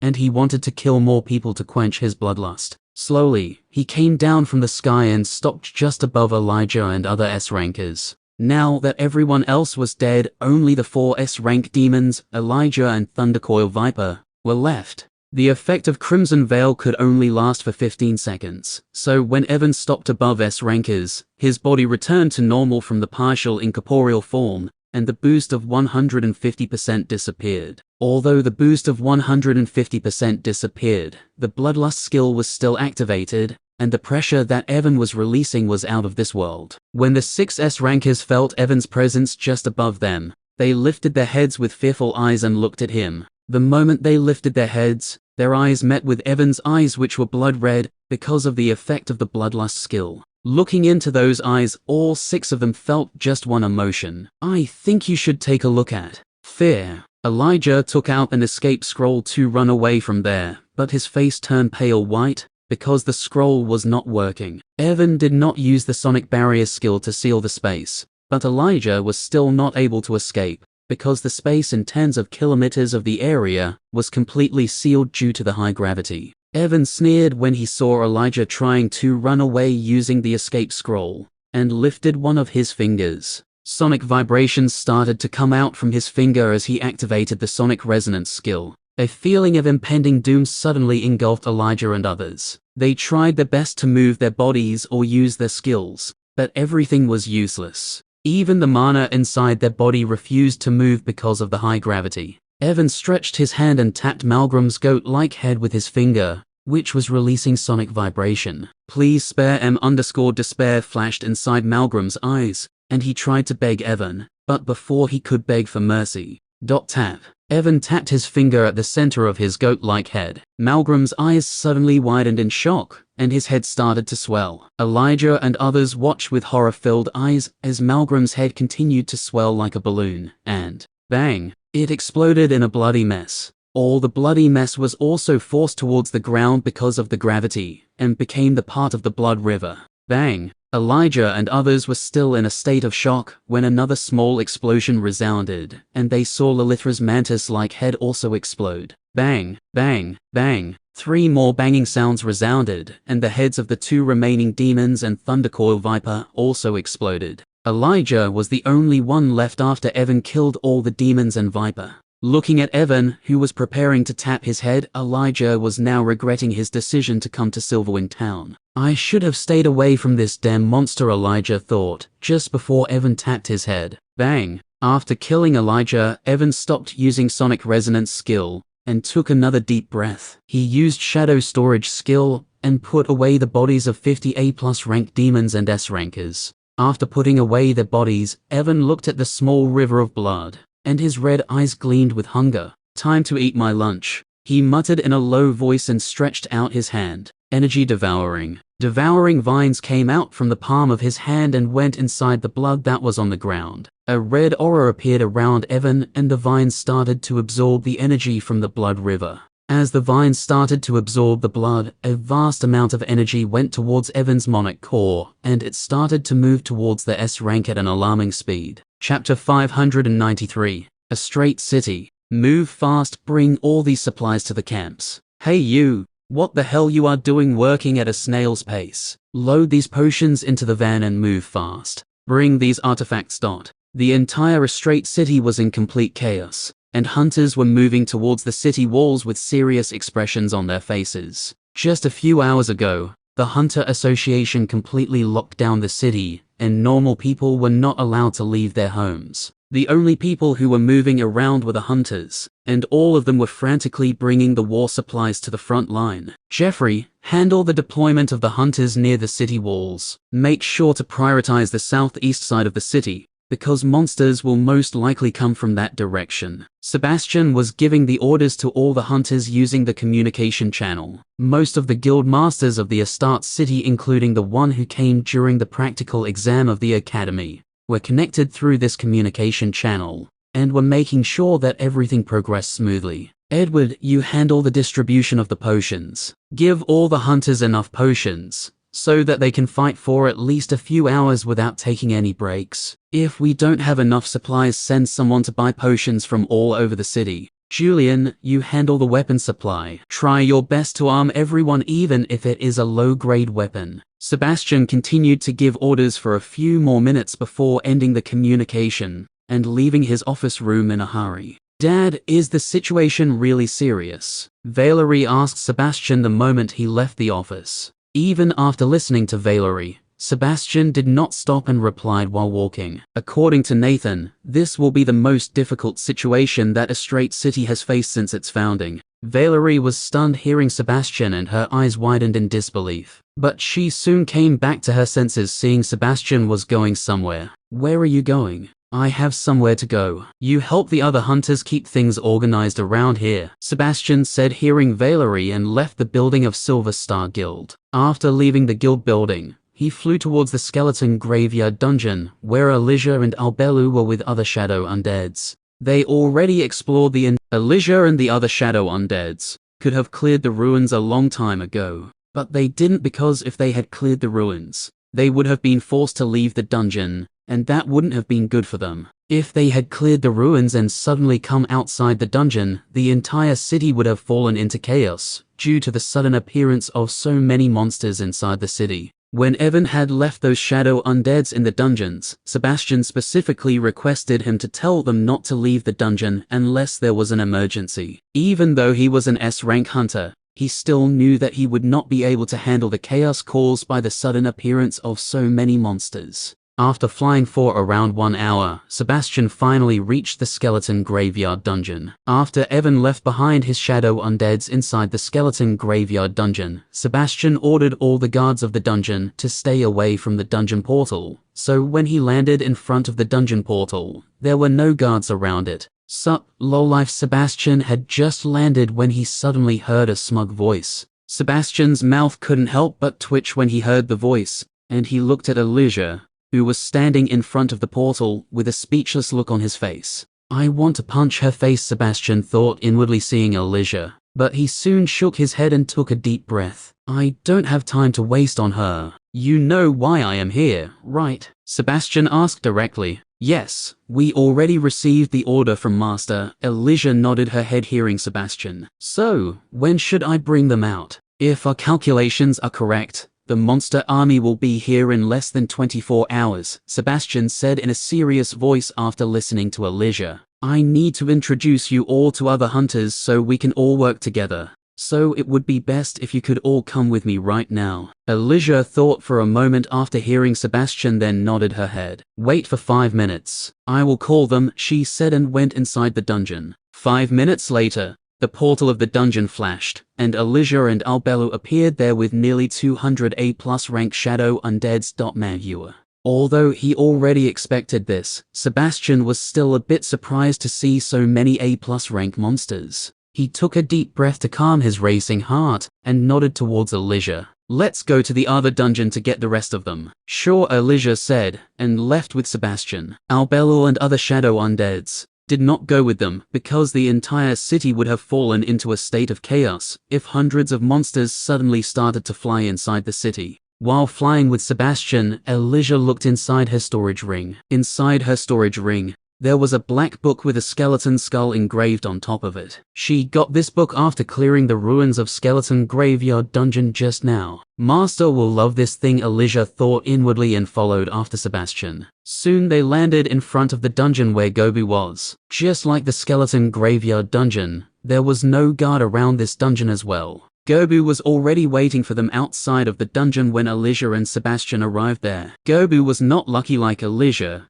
and did not find any ruins inside the dungeon. The moment Sebastian saw Gobu, he felt a chill running down his spine. What kind of *king monster is this? Sebastian thought while gulping down his saliva. Just looking at Gobu's pot belly, which was filled with eerie-looking purple eyes, and his deformed limbs, Sebastian felt his blood turning cold for some reason. Bring them out. Elijah ignored Sebastian's expressions after seeing Gobu and said in a normal voice. Gobu also received the order from Evan earlier, so he also brought the other 200 shadow undeads outside from the dungeon. Hearing Elijah, Sebastian was even more shocked when Gobu brought the rest of the shadow undeads outside of the dungeon. An S-rank monster. Sebastian started to take deep breaths when he saw Miss Spider among the monsters that Gobu brought outside from the dungeon. Maybe we will really be able to face them with the help of these monsters. Chapter 594. Gulp. You scared? Edward asked in a mocking tone, noticing Julian swallowing his saliva from time to time. Scared? Why would I be scared? If you are not scared, then stop looking at them and focus in front of you. I am not looking at them, Julian said in a serious voice, hearing Edward. I am just monitoring them so that they won't be able to do anything suspicious. Edward shook his head, hearing Julian, and stopped bothering him. He looked in front of the city wall and sighed inwardly. Let's hope everything goes well. Are you all ready? Our scouts have just informed us that the monster army will be here in half an hour. Sebastian landed in front of the city walls and asked Elijah, who was standing in the lead of the shadow undeads. Don't you think this question should be asked of them instead of us? Elijah said in a flat voice while glancing behind her. Most of the hunters present there were looking at them warily, and some of them were even showing hostility. Sebastian rubbed his temples when he saw this. He knew very well what the hunters were thinking,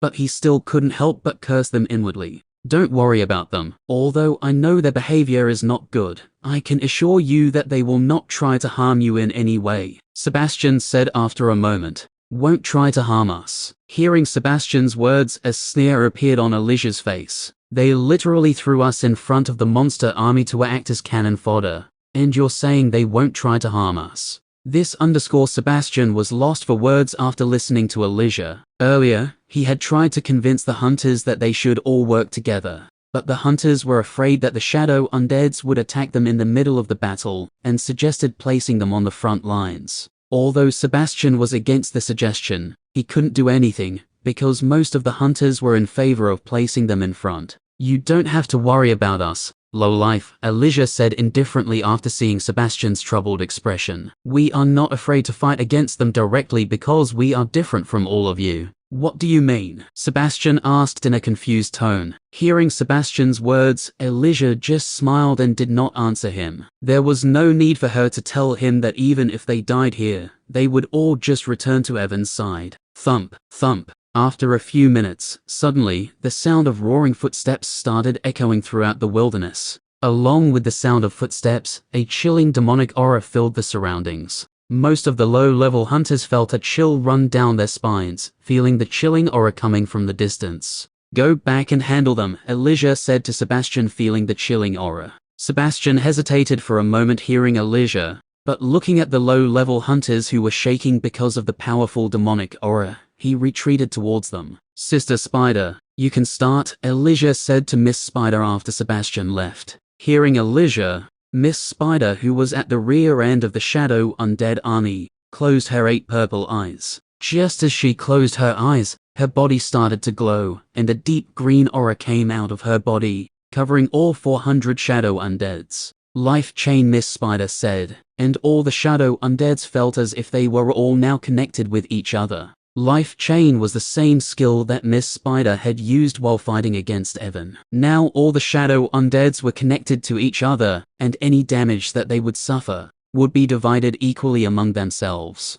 After Miss Spider used Life Chain, Alicia lifted one of her hands towards the sky, and used the skill that she had received after reaching the peak of A+ rank. Lustrous Guardian. A radiant white light erupted from Alicia's hand and covered all the shadow undeads. All the shadow undeads felt their defense increase greatly the moment they were touched by the light coming out from Alicia's hand. With the Lustrous Guardian and Life Chain, we will be able to fight against them more freely, Alicia said after the skill took effect. Thump, ha ha ha. I can feel the presence of people. I can finally satisfy my killing urge. Suddenly, along with the sounds of footsteps, a roaring voice rang out. Soon, 5 demons who were 2 meters tall and were deep red in color came out from the wilderness. There were 2 horns on top of the demons' heads, and a red aura was covering their bodies. The 5 of them were the S-rank blood demons summoned by Damien. Behind the 5 S-rank demons, the army of other demons was following.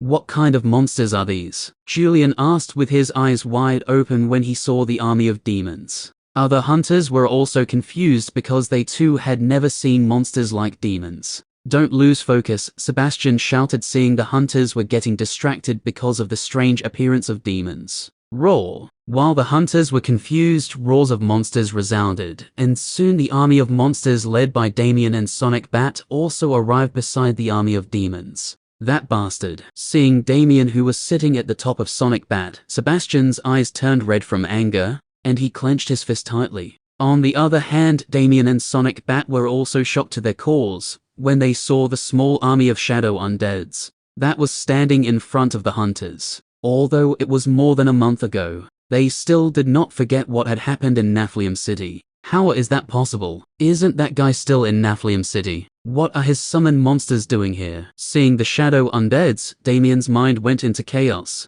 and the images of how the shadow army destroyed his monster army in Naflium City started to appear in his mind. Damien the Sonic Bat was also stunned, and his heart started to beat like a drum, seeing the shadow undeads. As their minds were turning into a mess after seeing the shadow undeads, Damien suddenly noticed something. Calm down and look carefully. he said in a serious voice when he felt Sonic back getting restless. Unlike the monsters in Nephilim City, there is only one S-rank monster here, and I can't sense the presence of any other S-rank monster. If my guess is correct, then that guy is still in Nephilim City, and these monsters are something that he left behind in a straight city when he left for Nephilim City. After listening to Damien, Sonic Bat once again looked towards the Shadow Army and found that he was right. Just like Damien, he too could not sense the presence of any S-rank monster other than Miss Spider. Damien's eyes narrowed after confirming Evan was not there, and he said in a cold voice, "Since that guy is not here, this is our chance to take revenge for what happened in Nephilim City."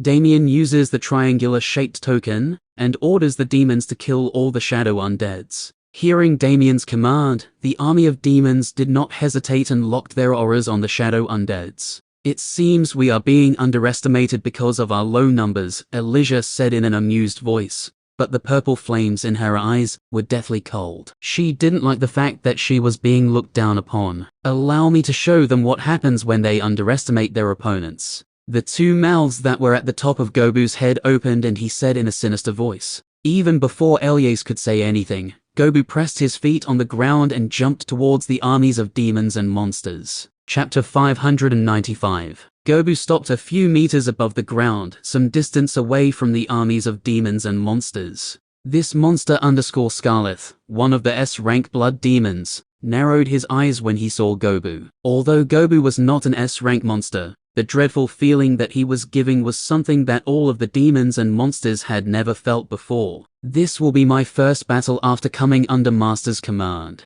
so I can't let him down," Gobu muttered to himself in a low voice, and a dark brown aura started to come out from his body. Madness induction. The two mouths that were at the top of his head opened, and his chilling voice rang out throughout the battlefield. Just as his voice rang out, the dark brown aura that was coming out from his body covered the battlefield, engulfing thousands of monsters and demons. Madness induction. Merely being in your presence for extended periods can drive weaker people to madness due to the sheer otherworldly nature of your eldritch energy. As the brown aura covered the monsters and demons, the eldritch energy mixed within it started to infiltrate their minds. The expressions of all the demons and monsters who were above B+ rank changed when they felt the effect of eldritch energy, and looked at the low-level demons and monsters. Protect yourselves with your spiritual power. This energy is trying to corrupt your mind. Blazuing, another S-rank blood demon, shouted, feeling the effect of madness induction skill. "Ha ha ha." When Gobu heard Blazuing's shout, he started to laugh in an eerie voice. "You fool. Do you think you can stop the effect of my eldritch energy with your spiritual power?" Gobu said, and suddenly the intensity of the eldritch energy increased even more. Roar! Immediately, thousands of monsters who were below C rank started to roar in madness, and their eyes turned bloodshot. In the army of 800,000 monsters, there were around 500,000 monsters who were below C rank, and nearly 300,000 monsters were caught in the range of the madness induction skill. All the monsters who lost their minds started to attack each other, and the monster army went into complete chaos. The smell of blood filled the area, and in just a few seconds, thousands of monsters killed each other. Even the high-ranking monsters and demons were having a hard time, because the effect of eldritch energy was increasing with each passing second, and their minds were being corrupted. "Kill that bastard. It's all happening because of him," Scarlet shouted, seeing what was happening, and immediately shot towards Gobu. The other 4 S-rank demons also reacted and followed after Scarlet to kill Gobu.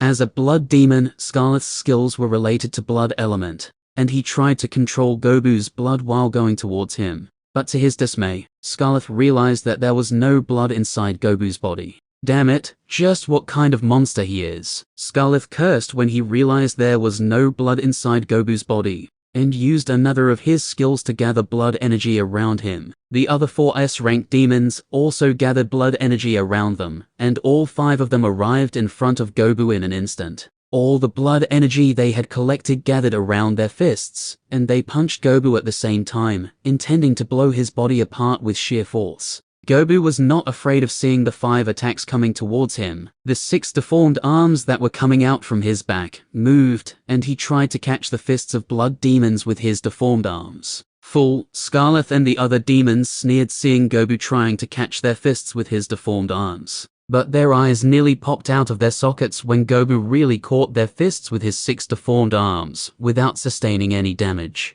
Because of the life chain and lustrous guardian skills, the damage Gobu received from their attacks was truly negligible. Plus, other than these two skills, Gobu also had his passive skill Resilience. Resilience, passive skill. Eldritch goblins have an uncanny resistance to conventional magic and physical attacks. Their physiology makes them difficult to harm, and they can regenerate wounds over time. It also grants them 10% resistance against physical and magical damage. While Scarlett and the other demons were still shocked to see Gobu stop their attacks without receiving any damage, Gobu pushed his head forward and bit off both eyes of Blazwing, with the two mouths that were at the top of his head. Arg! Blazwing cried out in pain when Gobu ate both of his eyes and tried to move away from him. "Where are you going?" But before Blazwing could back away, Gobu's grip around his fist tightened, and he threw him towards the Shadow Army. Scarlett and the other 3S-rank demons used this moment to break free from Gobu's grip and quickly retreated. After retreating, when they looked in the direction where Gobu had thrown Blazwing,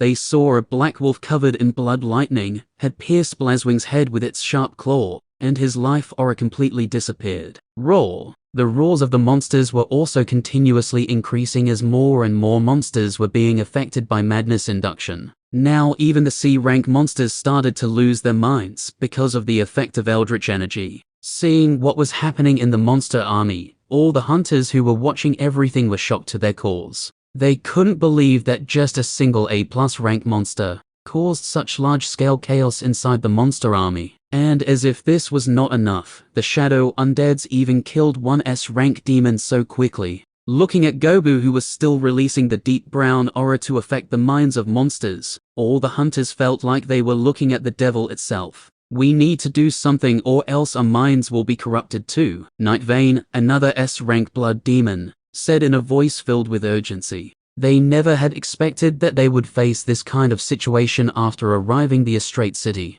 "Hear my command, everyone who can resist the effect of mind corruption attack him simultaneously," Scarlett shouted in hate-filled tone, and blood energy once again started to gather around him. The other demons also acted, and while trying their best to resist the effect of madness induction, they activated their skills as well. Damien, Sonic Bat and other high-ranking monsters didn't lag behind either, and they also activated their skills. Seeing all of them were planning to launch their strongest attacks, Gobu laughed sinisterly, and he also used his strongest skill, Eldritch Horror Dimensional Rift. He said in a chilling voice, and a dark brown portal that was filled with eldritch energy opened in front of him. Chapter 596. Eldritch Horror Dimensional Rift, unique skill. By using the eldritch energy you can open a small rift to other planes of existence, allowing you to summon one eldritch horror for 30 minutes. The Eldritch Horror Dimensional Rift is highly unstable and can be dangerous even for the Eldritch Goblin itself. Cooldown time, 4 hours. As the dark brown portal filled with eldritch energy opened in the middle of the battlefield, the effect of the madness induction skill increased greatly. Now even the C+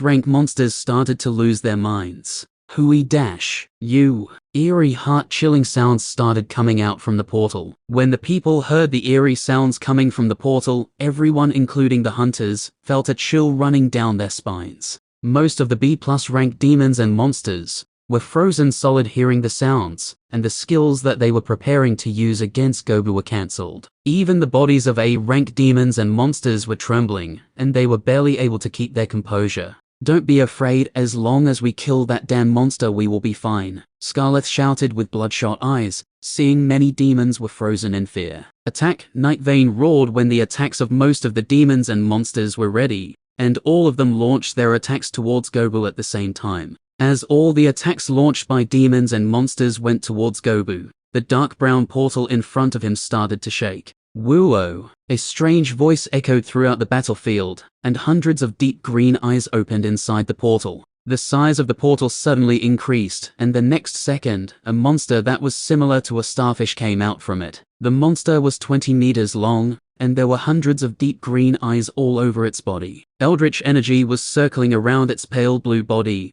and it was releasing a dreadful and eerie aura. Woo-oh. After coming out, when the starfish-type eldritch horror saw hundreds of attacks coming towards it, its hundreds of eyes gleamed and a shield made of eldritch energy appeared in front of it. Hundreds of attacks landed on the shield, but to the shock of demons and monsters, most of the attacks were swallowed by the eldritch energy. The attacks of all the S rankers and some of the A+ rankers passed through the shield, but their power was reduced greatly. Whoa! The eldritch horror waved its flexible tentacles like limbs, and destroyed the attacks that passed through the shield. Some of the limbs of eldritch horror were blown away when it destroyed the attacks, but they immediately started to regenerate. What the hell is this thing? Scarlett asked in a shocked voice, and subconsciously took a step back when the eldritch horror looked in his direction. Kill them. Gobu didn't care about the shocked expressions of the demons and monsters, and said to eldritch horror. Hearing Gobu's order, the eldritch horror immediately went towards Scarlett and Nightvane. Damn, both Scarlett and Nightvane felt suffocated because of the eldritch energy that was coming out from the eldritch horror, and tried their best to fight back. The remaining 2S rank demons wanted to help Scarlett and Nightvane, but before they could move towards them, Elijah and Albello appeared in front of them. Slaughter every single one of them. Elijah's voice resounded throughout the battlefield, and the other shadow undeads also shot towards the monster and demon army. Although Blood Demon is not one of the strongest demon tribes like the Lava Demon tribe, they are still quite strong among the other demon tribes. Most living organisms have blood in their bodies, and blood demons can control the blood to exert immense pressure on their enemies. But the current problem for them was that none of the shadow undeads had blood inside their bodies. In a way, the shadow undeads were their natural enemies. Most of the demons were using the blood that was covering the battlefield to fight against the shadow undeads. But even with the help of the blood that was covering the battlefield, it was not easy for them to fight against the shadow undeads, who were connected through the life chain skill, and had increased defense because of the Lustrous Guardian skill. Although Elijah and Albello were at A+ rank, they were still fighting against 2S ranks blood demons on equal footing, and even had a slight advantage. The eldritch horror was even more powerful, and Scarlett and Nightvane were having a hard time fighting against it. The other shadow undeads also started their fight against the other demons and monsters. Most of the monsters who were below B+ rank already lost their minds because of Madness Induction skill, and were killing each other, so shadow undeads only had to fight against the demons and monsters, who were B+ rank and above. Although most of the monsters lost their minds and the size of the monster and demon army reduced greatly, their numbers were still far greater than the small shadow army. Just the number of B+ rank demons was around 12,000, without even including the number of B+ rank monsters. So the small shadow army was at a disadvantage while fighting against them. Moreover, Sonic Bat and Damien were still there, and were constantly attacking the shadow undeads, who were fighting against the monster army. Damn it, these black monsters are even more troublesome than the monsters we had faced in Naflium City. Sonic Bat cursed as it attacked the shadow undeads using its skills. Swish! Suddenly, a spider web tore through the space, and instantly arrived in front of the Sonic Bat, binding both of its wings. The Sonic Bat was stunned when both of its wings were bound by the spider web, and it started to fall down from the sky. Sonic vibrations came out from its body, and the spider webs that were binding its wings started to dissolve. But before it could completely dissolve the spider webs, Miss Spider shot more webs towards it, and dragged it to the ground from the sky. Damien was about to move towards the Sonic Spider to help it, but suddenly, the temperature around him skyrocketed. I can finally kill you, you bastard! Sebastian arrived in front of Damien, and slashed at him with his fire-covered great sword. Damien was forced to retreat because of Sebastian's attack, and was not able to help Sonic Bat, who was trapped in the spider webs. Julian, Edward, Jeffrey and other hunters also took action and started to attack the monsters and demons. In an instant, the monsters and demons found themselves at a great disadvantage because of the attacks of the hunters. The battle became more bloody with each passing second. Monsters, demons and hunters were dying everywhere. Woo-oh! After a few minutes, suddenly, the eerie voice of eldritch horror echoed across the battlefield. All the hunters and demons looked in the direction of the sound, and when they saw what was happening there, all of them felt a chill running down their spines. The eldritch horror's mouth, which was filled with sharp fangs, was wide open, and it was gnawing at the Nightvane's body. Chapter 597. Boom, boom, bang. Different kinds of explosions were resounding everywhere outside of the Astrate city, and the battlefield was filled with the dead bodies of demons and monsters. Amid the bodies of monsters and demons, there were a few human bodies as well. The entire battlefield was dyed in red, and the smell of blood was filling the entire area.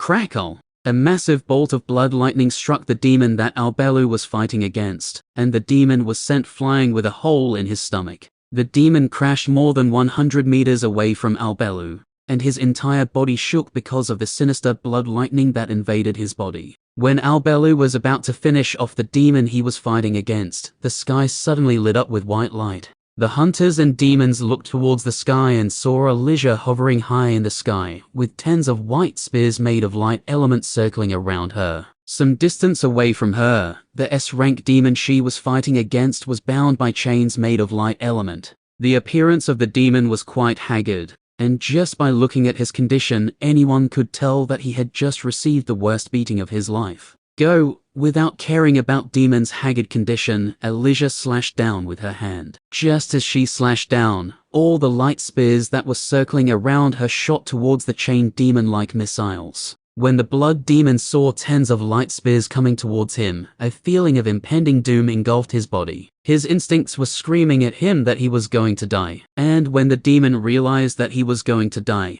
he felt quite relieved. The beating Elijah gave him was too harsh for his delicate heart, and his mind was already broken beyond repair. Poochie, Poochie. Blood spurted out in mid-air, and the spears pierced the body of S-rank demon, ending his life. Howl dash. Seeing Elijah killed the S-rank demon she was fighting against, Albellu howled out loud. A small spear made of blood lightning formed in front of the demon, who was sent flying by him earlier and pierced its heart, ending its life as well. After killing their opponents, Elijah and Albellu looked at the battlefield. It's been 2 hours since the fight started. The Eldritch Horror Gobu summoned already disappeared, as he could summon it only for 30 minutes. Before the Eldritch Horror disappeared, it seriously injured Scarleth, and later Gobu finished him off without much effort. After killing Scarleth, Gobu went to help Miss Spider, and both of them were currently fighting against Sonic Bat. The Sonic Bat already lost both of its wings, and its body was riddled with injuries. Damien was fighting against Sebastian, and both of them were injured to some extent. Seems like you are going to die here today, Sebastian said as he fought against Damien. Damien didn't reply and just looked at the situation on the battlefield, with a heavy look on his face. All the S-rank demons were already dead. Sonic Bat was on the verge of dying. Shadow undeads and hunters were killing the rest of the monsters and demons, and their numbers were decreasing, with each passing second. How did this happen? Damien thought inwardly, looking at the situation of the battlefield. Before the fight started, he was sure that they would definitely win this battle, but even in his wildest dream, he had never imagined that something like this would happen. I can't die here. I have to get out of here, Damien muttered in a low voice, preparing to run away from there. Sorry to shatter your dreams, but you can't leave from here. Damien came back to his senses, hearing Sebastian's voice, and saw he was looking at him with a snare on his face. What Bang. Before Damien could ask what he meant, a loud voice echoed throughout the battlefield, and the surrounding area lit up. Damien just felt something powerful hit him before he vanished from existence. Sebastian looked at the spot where Damien had been a moment ago, and took a deep breath. He stayed there for a few seconds, and soon flew down from the sky to clear the rest of the demons and monsters. Mana cannons are the best thing for clearing out trash in the world, he muttered, and landed in the middle of the group of B+ ranked demons. Swish! Just as he landed, blue flames erupted from his body, and the group of B+ rank demon turned into ashes. After a few minutes of Damien's death, Gobu and Miss Spider killed the Sonic Bat. With the death of Sonic Bat, all the S-rankers of the demons and monsters were dead. Because of Damien's death, the contract that was between him and the demons was cancelled, and without caring about the battlefield, most of the demons who were still alive started to run away from there. The hunters and shadow undeads chased after the demons and monsters who were trying to run away after the death of their S-rankers, and killed most of them. Although some of the A+ and A rank demons successfully ran away, no one cared about them. because most of the monsters and demons who escaped were seriously injured. An hour after Damien's death, only hunters and shadow undeads were left standing on the battlefield. All the demons and monsters either died or ran away. All the hunters, including Sebastian, were looking at the battlefield with a dazed look on their faces. They were still having a hard time believing that they successfully killed all the demons and monsters. Although approximately 3,000 hunters were killed during the battle, this was nothing compared to the number of monsters and demons who died on the battlefield. While the hunters of a straight city were still looking at the bodies of monsters and demons in a daze, a similar event was going on in Ravenhurst City. Similar to a straight city, the wilderness outside Ravenhurst City was dyed red with blood. But unlike the wilderness of a straight city which was dyed red with the blood of monsters and demons, the wilderness of Ravenhurst City was dyed red with the blood of the hunters. Chapter 598. Outside Silverwind Town, 2 days after the Battle of a Straight City. The land that was filled with the blood and flesh of demons and monsters returned to normal. Evan was still hovering a few meters above the ground, and the devouring vines were sucking out the last drops of blood left on the ground. A few seconds later, Evan cancelled the energy devouring skill and took a deep breath. He looked at the progress of his monarch core and nodded his head in satisfaction. 63%. Not bad. After absorbing the entire blood pool that formed after the death of monsters and demons, his monarch core progressed to 63% of the A rank, and was now one step closer to S rank. He released his shadow undeads after absorbing the entire blood pool, and ordered them to collect the cores of the monsters that were scattered all over the place. While his shadow undeads were collecting the cores, he looked around him and noticed the entire Silverwind town turned into ruins. There was not a single building or house in the town that was still fine. Even the wilderness outside Silverwind town was in complete disarray. Due to the way he used his gravity manipulation skill, the land in an area of a few hundred kilometers was completely destroyed. At many places, the ground caved in, and deep trenches were formed at many places. Trees and rocks had already turned to dust, and there was no sign of life in an area of a few hundred kilometers. After half an hour, the shadow undeads collected all the cores of the monsters that were scattered in the area. Looking at the cores inside his shadow storage, Evan thought about the things he had learned from his dreams. This time, from the dreams he learned that when absorbing a core using his monarch core, he can only receive skills from the core if the rank of the core he is absorbing is the same as the rank of his monarch core or greater than it. After knowing this, when Evan thought about all the skills that he had received till now after absorbing the cores, he found that this was completely true, because he had never received skills from the cores that were lower than the rank of his monarch core. Now that my monarch core is at A rank, I will need to absorb A rank, A+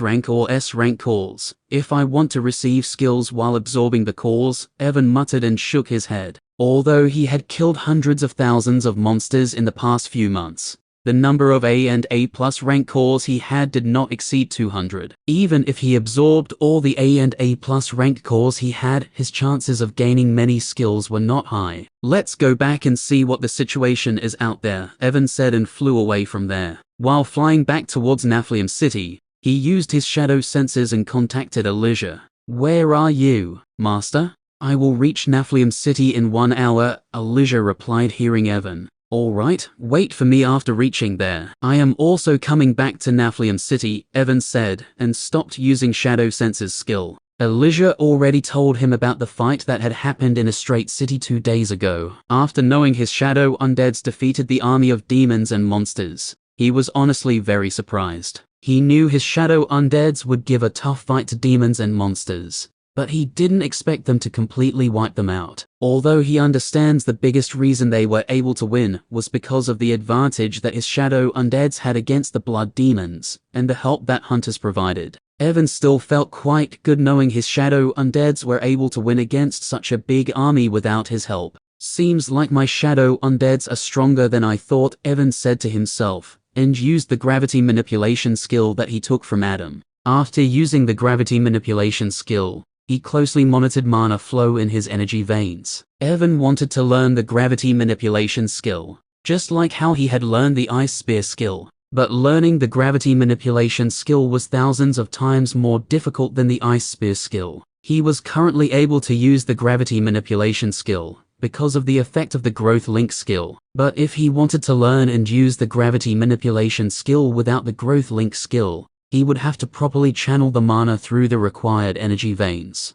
He studied the mana flow of gravity manipulation skill while absorbing the blood of monsters and demons, and noticed that in order to learn the gravity manipulation skill, he would have to make the mana flow through more than 50,000 energy veins. During this entire process, if he made even a single mistake, his energy veins would be destroyed, and he would have to use the death transfer skill to heal his energy veins. Although I can learn the mana flow of different kinds of skills because of the growth link skill, I can't replicate them with my current understanding. Evan sighed and continued to look at the mana flow of the gravity manipulation skill while flying towards the Naflium city. Although it was impossible for the current him to properly make his mana flow through more than 50,000 energy veins on his own, he still wanted to engrave the mana path into his mind so that he could learn gravity manipulation skill in the future. I wonder what kind of face the guy I saw in my dream would have made if he knew I could learn the mana flow of new skills without any efforts using the growth link skill, Evan said in a strange voice,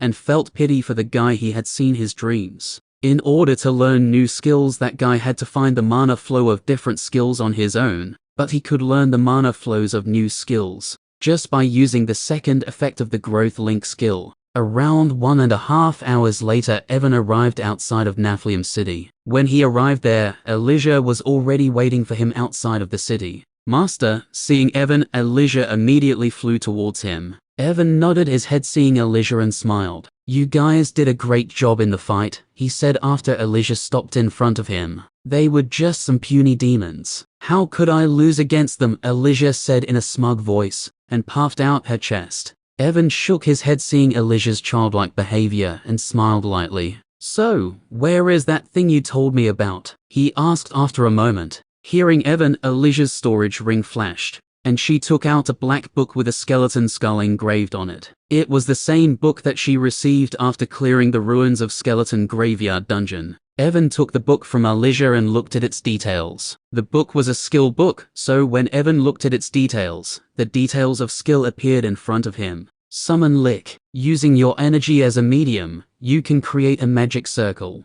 and summon a skeleton lick similar to your rank to serve you for 10 minutes. Cooldown time, 2 hours. Chapter 599. Evan held the skill in his hand and used it without any hesitation. The black skill book turned into countless motes of black dots and went inside his body. Using his spiritual senses, Evan noticed the moment black dots went inside his body, his mana started to flow on its own, moving through different kinds of energy veins. In less than 2 seconds, his mana flowed through more than 50,000 energy veins, and a notification flashed before his eyes. You have learned the skill Summon Lick. After learning the skill, Evan immediately activated it. But instead of activating it using mana, Evan activated it using his shadow energy. Because of his dreams, he now became aware of conceptual energies, and knew that his shadow energy contained the conceptual energy of death. He wanted to see what would happen if he summoned the lick using his shadow energy. Just as Evan activated the skill, the shadow energy that was inside his monarch core moved, and a 3-meter wide black magic circle appeared on the ground in front of him. When the magic circle appeared, the surrounding area of about 100 meters became completely black. Soon, Evan began to feel a connection to something. The connection he felt was similar to the connection he had with his shadow undeads. The only difference was that this connection was much weaker than his connection with his shadow undeads. Whoosh! Why? Suddenly, the magic circle that was on the ground burst into black smoke, and a 2 meters tall skeleton that was pitch black in color appeared in front of Evan. The skeleton was holding a bone staff in its hand, and was wearing a black hooded cloak, looking similar to the priest of a dark church. Its eye sockets were blazing with red flames, and a cold aura of death was coming out from its bones. Evan could only summon the lick for 10 minutes, so he wanted to immediately see what kind of skills it could use, and what its power level was. But before he could check anything,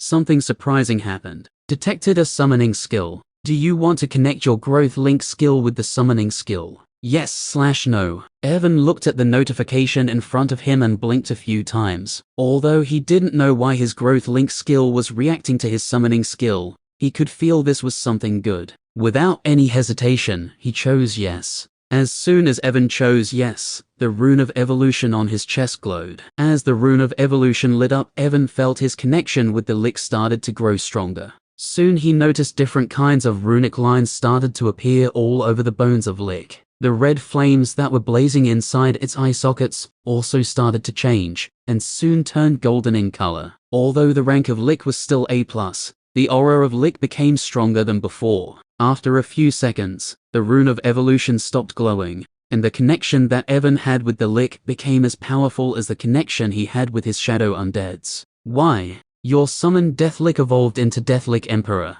Evan raised an eyebrow when he saw the notification that appeared in front of him. Deathlick, he thought inwardly, seems like because of using shadow energy. I summoned a Deathlick instead of a normal Lick, and that Deathlick evolved into Deathlick Emperor because of the Guath Link skill. At first, Evan thought that his summoned Lick became more powerful due to the Growth Link skill, but he soon realized that although the Lick has become more powerful, there is something else that is even more important. From my connection with the Lick, I can feel that even after 10 minutes it will not disappear, Evan muttered in a dazed voice, after confirming that the 10 minutes summoning time of Lick disappeared because of the Growth Link skill. He looked at the details of Summon Lick skill again, and confirmed that the details of the skills changed a bit. Now, the Lick can remain by his side until it is destroyed by someone, and along with this, the cooldown time of the skill also disappeared. Now he can use the skill again as soon as the Lick summoned by him is destroyed. This Lick is now basically similar to my shadow undead. He can stay by my side all the time, and I can summon it back even if it gets destroyed by someone, Evan said to himself, and took a deep breath. He used the second effect of the Growth Link skill, and looked at the skills that the Lick summoned by him possessed. Because the Lick was now connected with his Growth Link skill, Evan could see the details of its skills using his Growth Link skill. Call of the Emperor, unique skill. The Deathlick Emperor can summon its legion of undead skeletons to its service. The number of undead skeletons the Deathlick Emperor can summon depends on its rank. Evan's heart started beating faster after reading the details of Call of the Emperor skill. He was not sure how many skeletons the Deathlick Emperor could summon, but his gut feeling was telling him that this Lick could become one of his strongest trump cards. Before checking the power of the Call of the Emperor skill, Evan looked at other skills of the Deathlick Emperor, and the more he looked the more ecstatic he felt. Aura of Death. The Lick exudes an aura of death, causing fear and unease in the hearts of its enemies. The aura of death can weaken the resolve of its opponents in battle. Plague spreading. The Deathlick Emperor can unleash magical plagues, spreading diseases that not only harm the physical body, but also weaken the spirit and magical essence of the afflicted. Elemental Control, unique skill. The Deathlick Emperor has mastery over the 4 basic elements, allowing it to summon and control fire, ice, wind and earth elemental forces to unleash devastating attacks. When Evan saw the Elemental Control skill, his eyes nearly popped out of their sockets. If this skill is what I'm thinking, then I just hit the jackpot, he said while taking deep breaths to calm down his excitement. But his heart nearly exploded because of excitement when he saw the name of the next skill. Summon Bone Dragon, unique skill. Chapter 600. You can start, Nihilus, Evan said, looking at the Deathlick Emperor whom he gave the name Nihilus. Yes, Master Nihilus first bowed towards Evan hearing him, and then raised his bone staff towards the sky. Rise, shadows of the Forsaken, awake from your long slumber, and bring the call of death upon this world, Nihilus said loudly, and the bone staff that he raised towards the sky started to release a black aura. The blazing golden flames in his eye sockets burned brightly, and he smashed down his staff to the ground. Just as he smashed down his staff, the black aura that was coming out from it seeped inside the ground. Call of the Emperor, Nihilus said in an authoritative voice, and the ground in an area of 3 kilometers started to shake. Kekeki, kekekek. Eerie laughs, accompanied by the sounds of teeth chattering, started to resound everywhere. The aura of death engulfed a large area, and soon, skeletons started to emerge from the ground one after the other. Evan and Elijah looked at the eerie scene from the sky with astonished expressions on their faces. The skeletons summoned by Nihilus were pitch black in color, and their eye sockets were blazing with red flames. Using his spiritual senses, Evan saw that there were around 6,500 skeletons there. Among the skeletons, 3,400 were F and F plus rank skeletons, 1,750 were E and E plus rank skeletons, 825 D and D plus rank skeletons, 350 C and C plus rank skeletons, 150 B and B plus rank skeletons, 20 A rank skeletons, and 5 A plus rank skeletons. The number of the skeletons Nihilus can summon is far higher than I thought, Evan muttered, looking at the army of skeletons. Although most of these skeletons are low rank, they will still greatly increase our power, Elijah said. Our current problem is the low number of shadow undeads. Although we are very powerful, without the Master's help, we always find ourselves at a disadvantage when fighting against larger armies. But with the help of these skeletons, we can solve that problem. Evan also nodded his head, hearing Elijah. With the help of Miss Spider's life chain skill, they will indeed become quite useful. Soon all the skeletons were standing in front of Nihilus. On a closer look, Evan noticed that all the skeletons were standing in a perfect formation, as if they were the trained soldiers of an army. Not only that, there were different groups of skeletons in the army. Some were holding a shield and a sword, some were holding a bow, and some of them were holding staffs in their hands. It was clear that there were different types of skeletons in the army. All of these skeletons are good, but, Evan said and nodded towards Nihilus. I want to see the strongest undead that Nihilus can summon. Seeing Evan nodding towards him, Nihilus's bone staff once again shone with black light. The space behind Nihilus was ripped apart, and a giant portal that was releasing the aura of death opened behind him. Roar! A dragon roar reverted throughout the surroundings, and two deep red eyes opened inside the portal. The bones of the skeletons summoned by Nihilus started to shake as a powerful aura engulfed the surroundings. The moment the portal opened behind him, soon a bone dragon that was 30 meters big came out from the portal. The bone dragon was similar to a western dragon, and the aura around it was that of an S-rank monster. The bones of the dragons were black in color, and golden runic lines covered its entire body. The red blazing eye sockets of the dragon were filled with arrogance, and it was releasing an aura of supremacy.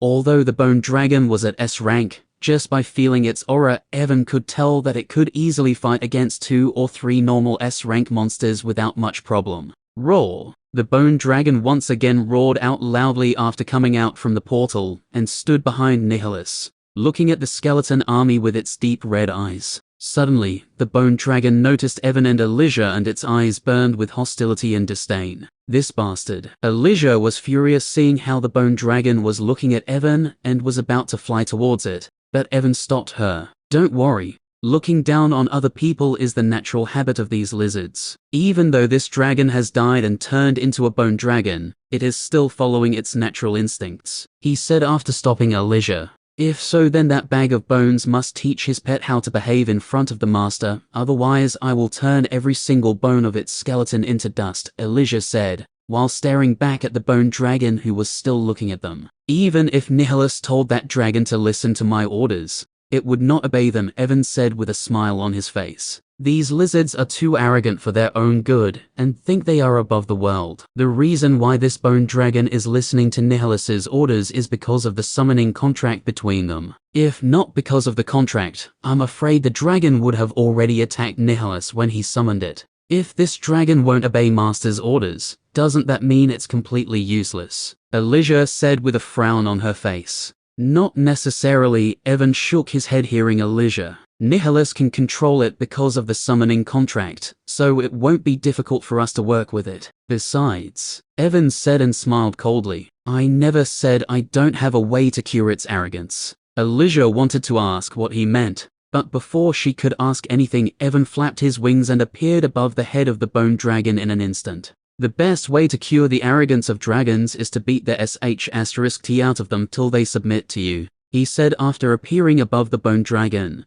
and his fist glowed with azure light. The bone dragon was stunned because it wasn't even able to follow Evan's movements when he appeared above its head. The bone dragon quickly lifted its head, wanting to see what Evan was doing, but before it could lift its bony head, Evan's fist came crashing down on top of its head. Bang! A loud sound echoed throughout the surroundings, and the head of the bone dragon was smashed to the ground. Roar! The bone dragon roared out in pain, and a small crack appeared at the top of its head. Evan raised an eyebrow in surprise, seeing his attack created just a small crack. He did not hold back his power while attacking, and with his current physical strength, Evan was sure that he could even kill a normal S-rank hunter with just a single attack. Looks like your bones are quite tough, Evan said and smiled coldly. Let's see how long they can withstand my attacks without breaking. The red flames inside the eye sockets of the bone dragon burned with hatred when it heard Evan, and it tried to lift its head. That was still smashed inside the ground. But before the bone dragon could lift its head, Evan, who was hovering above it, tapped his foot at the top of its head. Just as Evan tapped his foot on top of its head, an unimaginable amount of gravitational pressure enveloped the body of the bone dragon. Roar! The dragon roared in a voice filled with fear, and its bone joints started to break because of the high gravitational pressure. Crack! Crack! While its bone joints were cracking, Evan lifted his fist and attacked at the same place where he attacked before. Bang! Roar! The bone dragon roared in pain, and the crack that was on top of its head enlarged. Crack! Under the pressure of gravity, the crack that was on top of its head started to spread all over its body. When Evan saw the body of the dragon was breaking and its bone joints were on the verge of shattering, he stopped using his gravity manipulation skill. When the gravity around the bone dragon disappeared, it slowly lifted its head and looked at Evan with hate-filled eyes. You still have some arrogance left, huh? Evan said and looked at Nihilus. Use your bone healing. I don't want to break it completely. Nihilus wiped out the invisible sweat from its skull, hearing Evan, and pointed its staff towards the bone dragon. He never thought that his new master would beat down his pet like this. After pointing his staff towards the bone dragon, Nihilus activated one of his skills, bone healing. A black aura came out from his staff and seeped inside the dragon's body. Just as the black aura went inside its body, the bones of dragons started to heal. In just a few minutes, the bone dragon returned to normal. After returning to normal, the bone dragon wanted to attack Evan, but before it could attack, its body was once again pressed to the ground by the gravitational pressure. Listen Jackka***, if you don't want me to break you over and over again, until you remember your grandmother's name, submit to me, Evan said, and sat down at the top of Dragon's head after pressing it to the ground. The bone dragon did not reply to Evan, and just looked at him with hate-filled eyes. Seeing how the dragon was looking at him, Evan shook his head. Let's see how long you can keep this arrogance of yours. Bang! Roar! The dragon once again cried out in pain, as its head was once again smashed to the ground. Are you going to submit?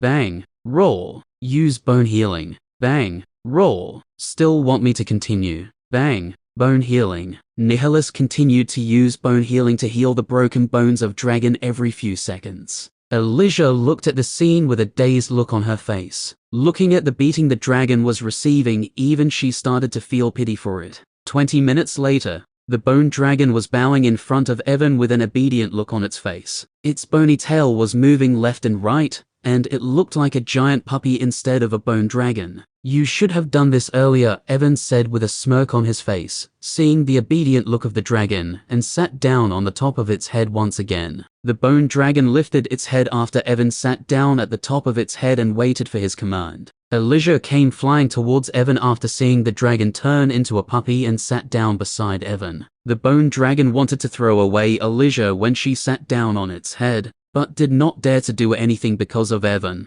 Master, what are we going to do now? Elijah asked after sitting down beside him. Now we are going to wait. Wait, Elijah asked in a confused voice. Evan did not explain to her, and just closed his eyes while still sitting on the top of the dragon's head. Elijah did not ask anything when she saw Evan close his eyes. Around 1 hour later, Evan suddenly opened his eyes and looked at the far distance. When Elijah noticed Evan was looking somewhere, she followed his gaze and looked in the same direction. At first, she did not see anything in that direction, but soon she noticed thousands of people coming in their direction. Elijah narrowed her eyes when she saw so many people coming towards them. But her narrowed eyes soon widened as she saw that the thousands of people coming towards them were actually demons, and the person leading them was actually Elijah. This is the end of this video. Thank you guys for listening. Hope you enjoyed and wish you wonderful rest of the day. The Silent Ruptors out.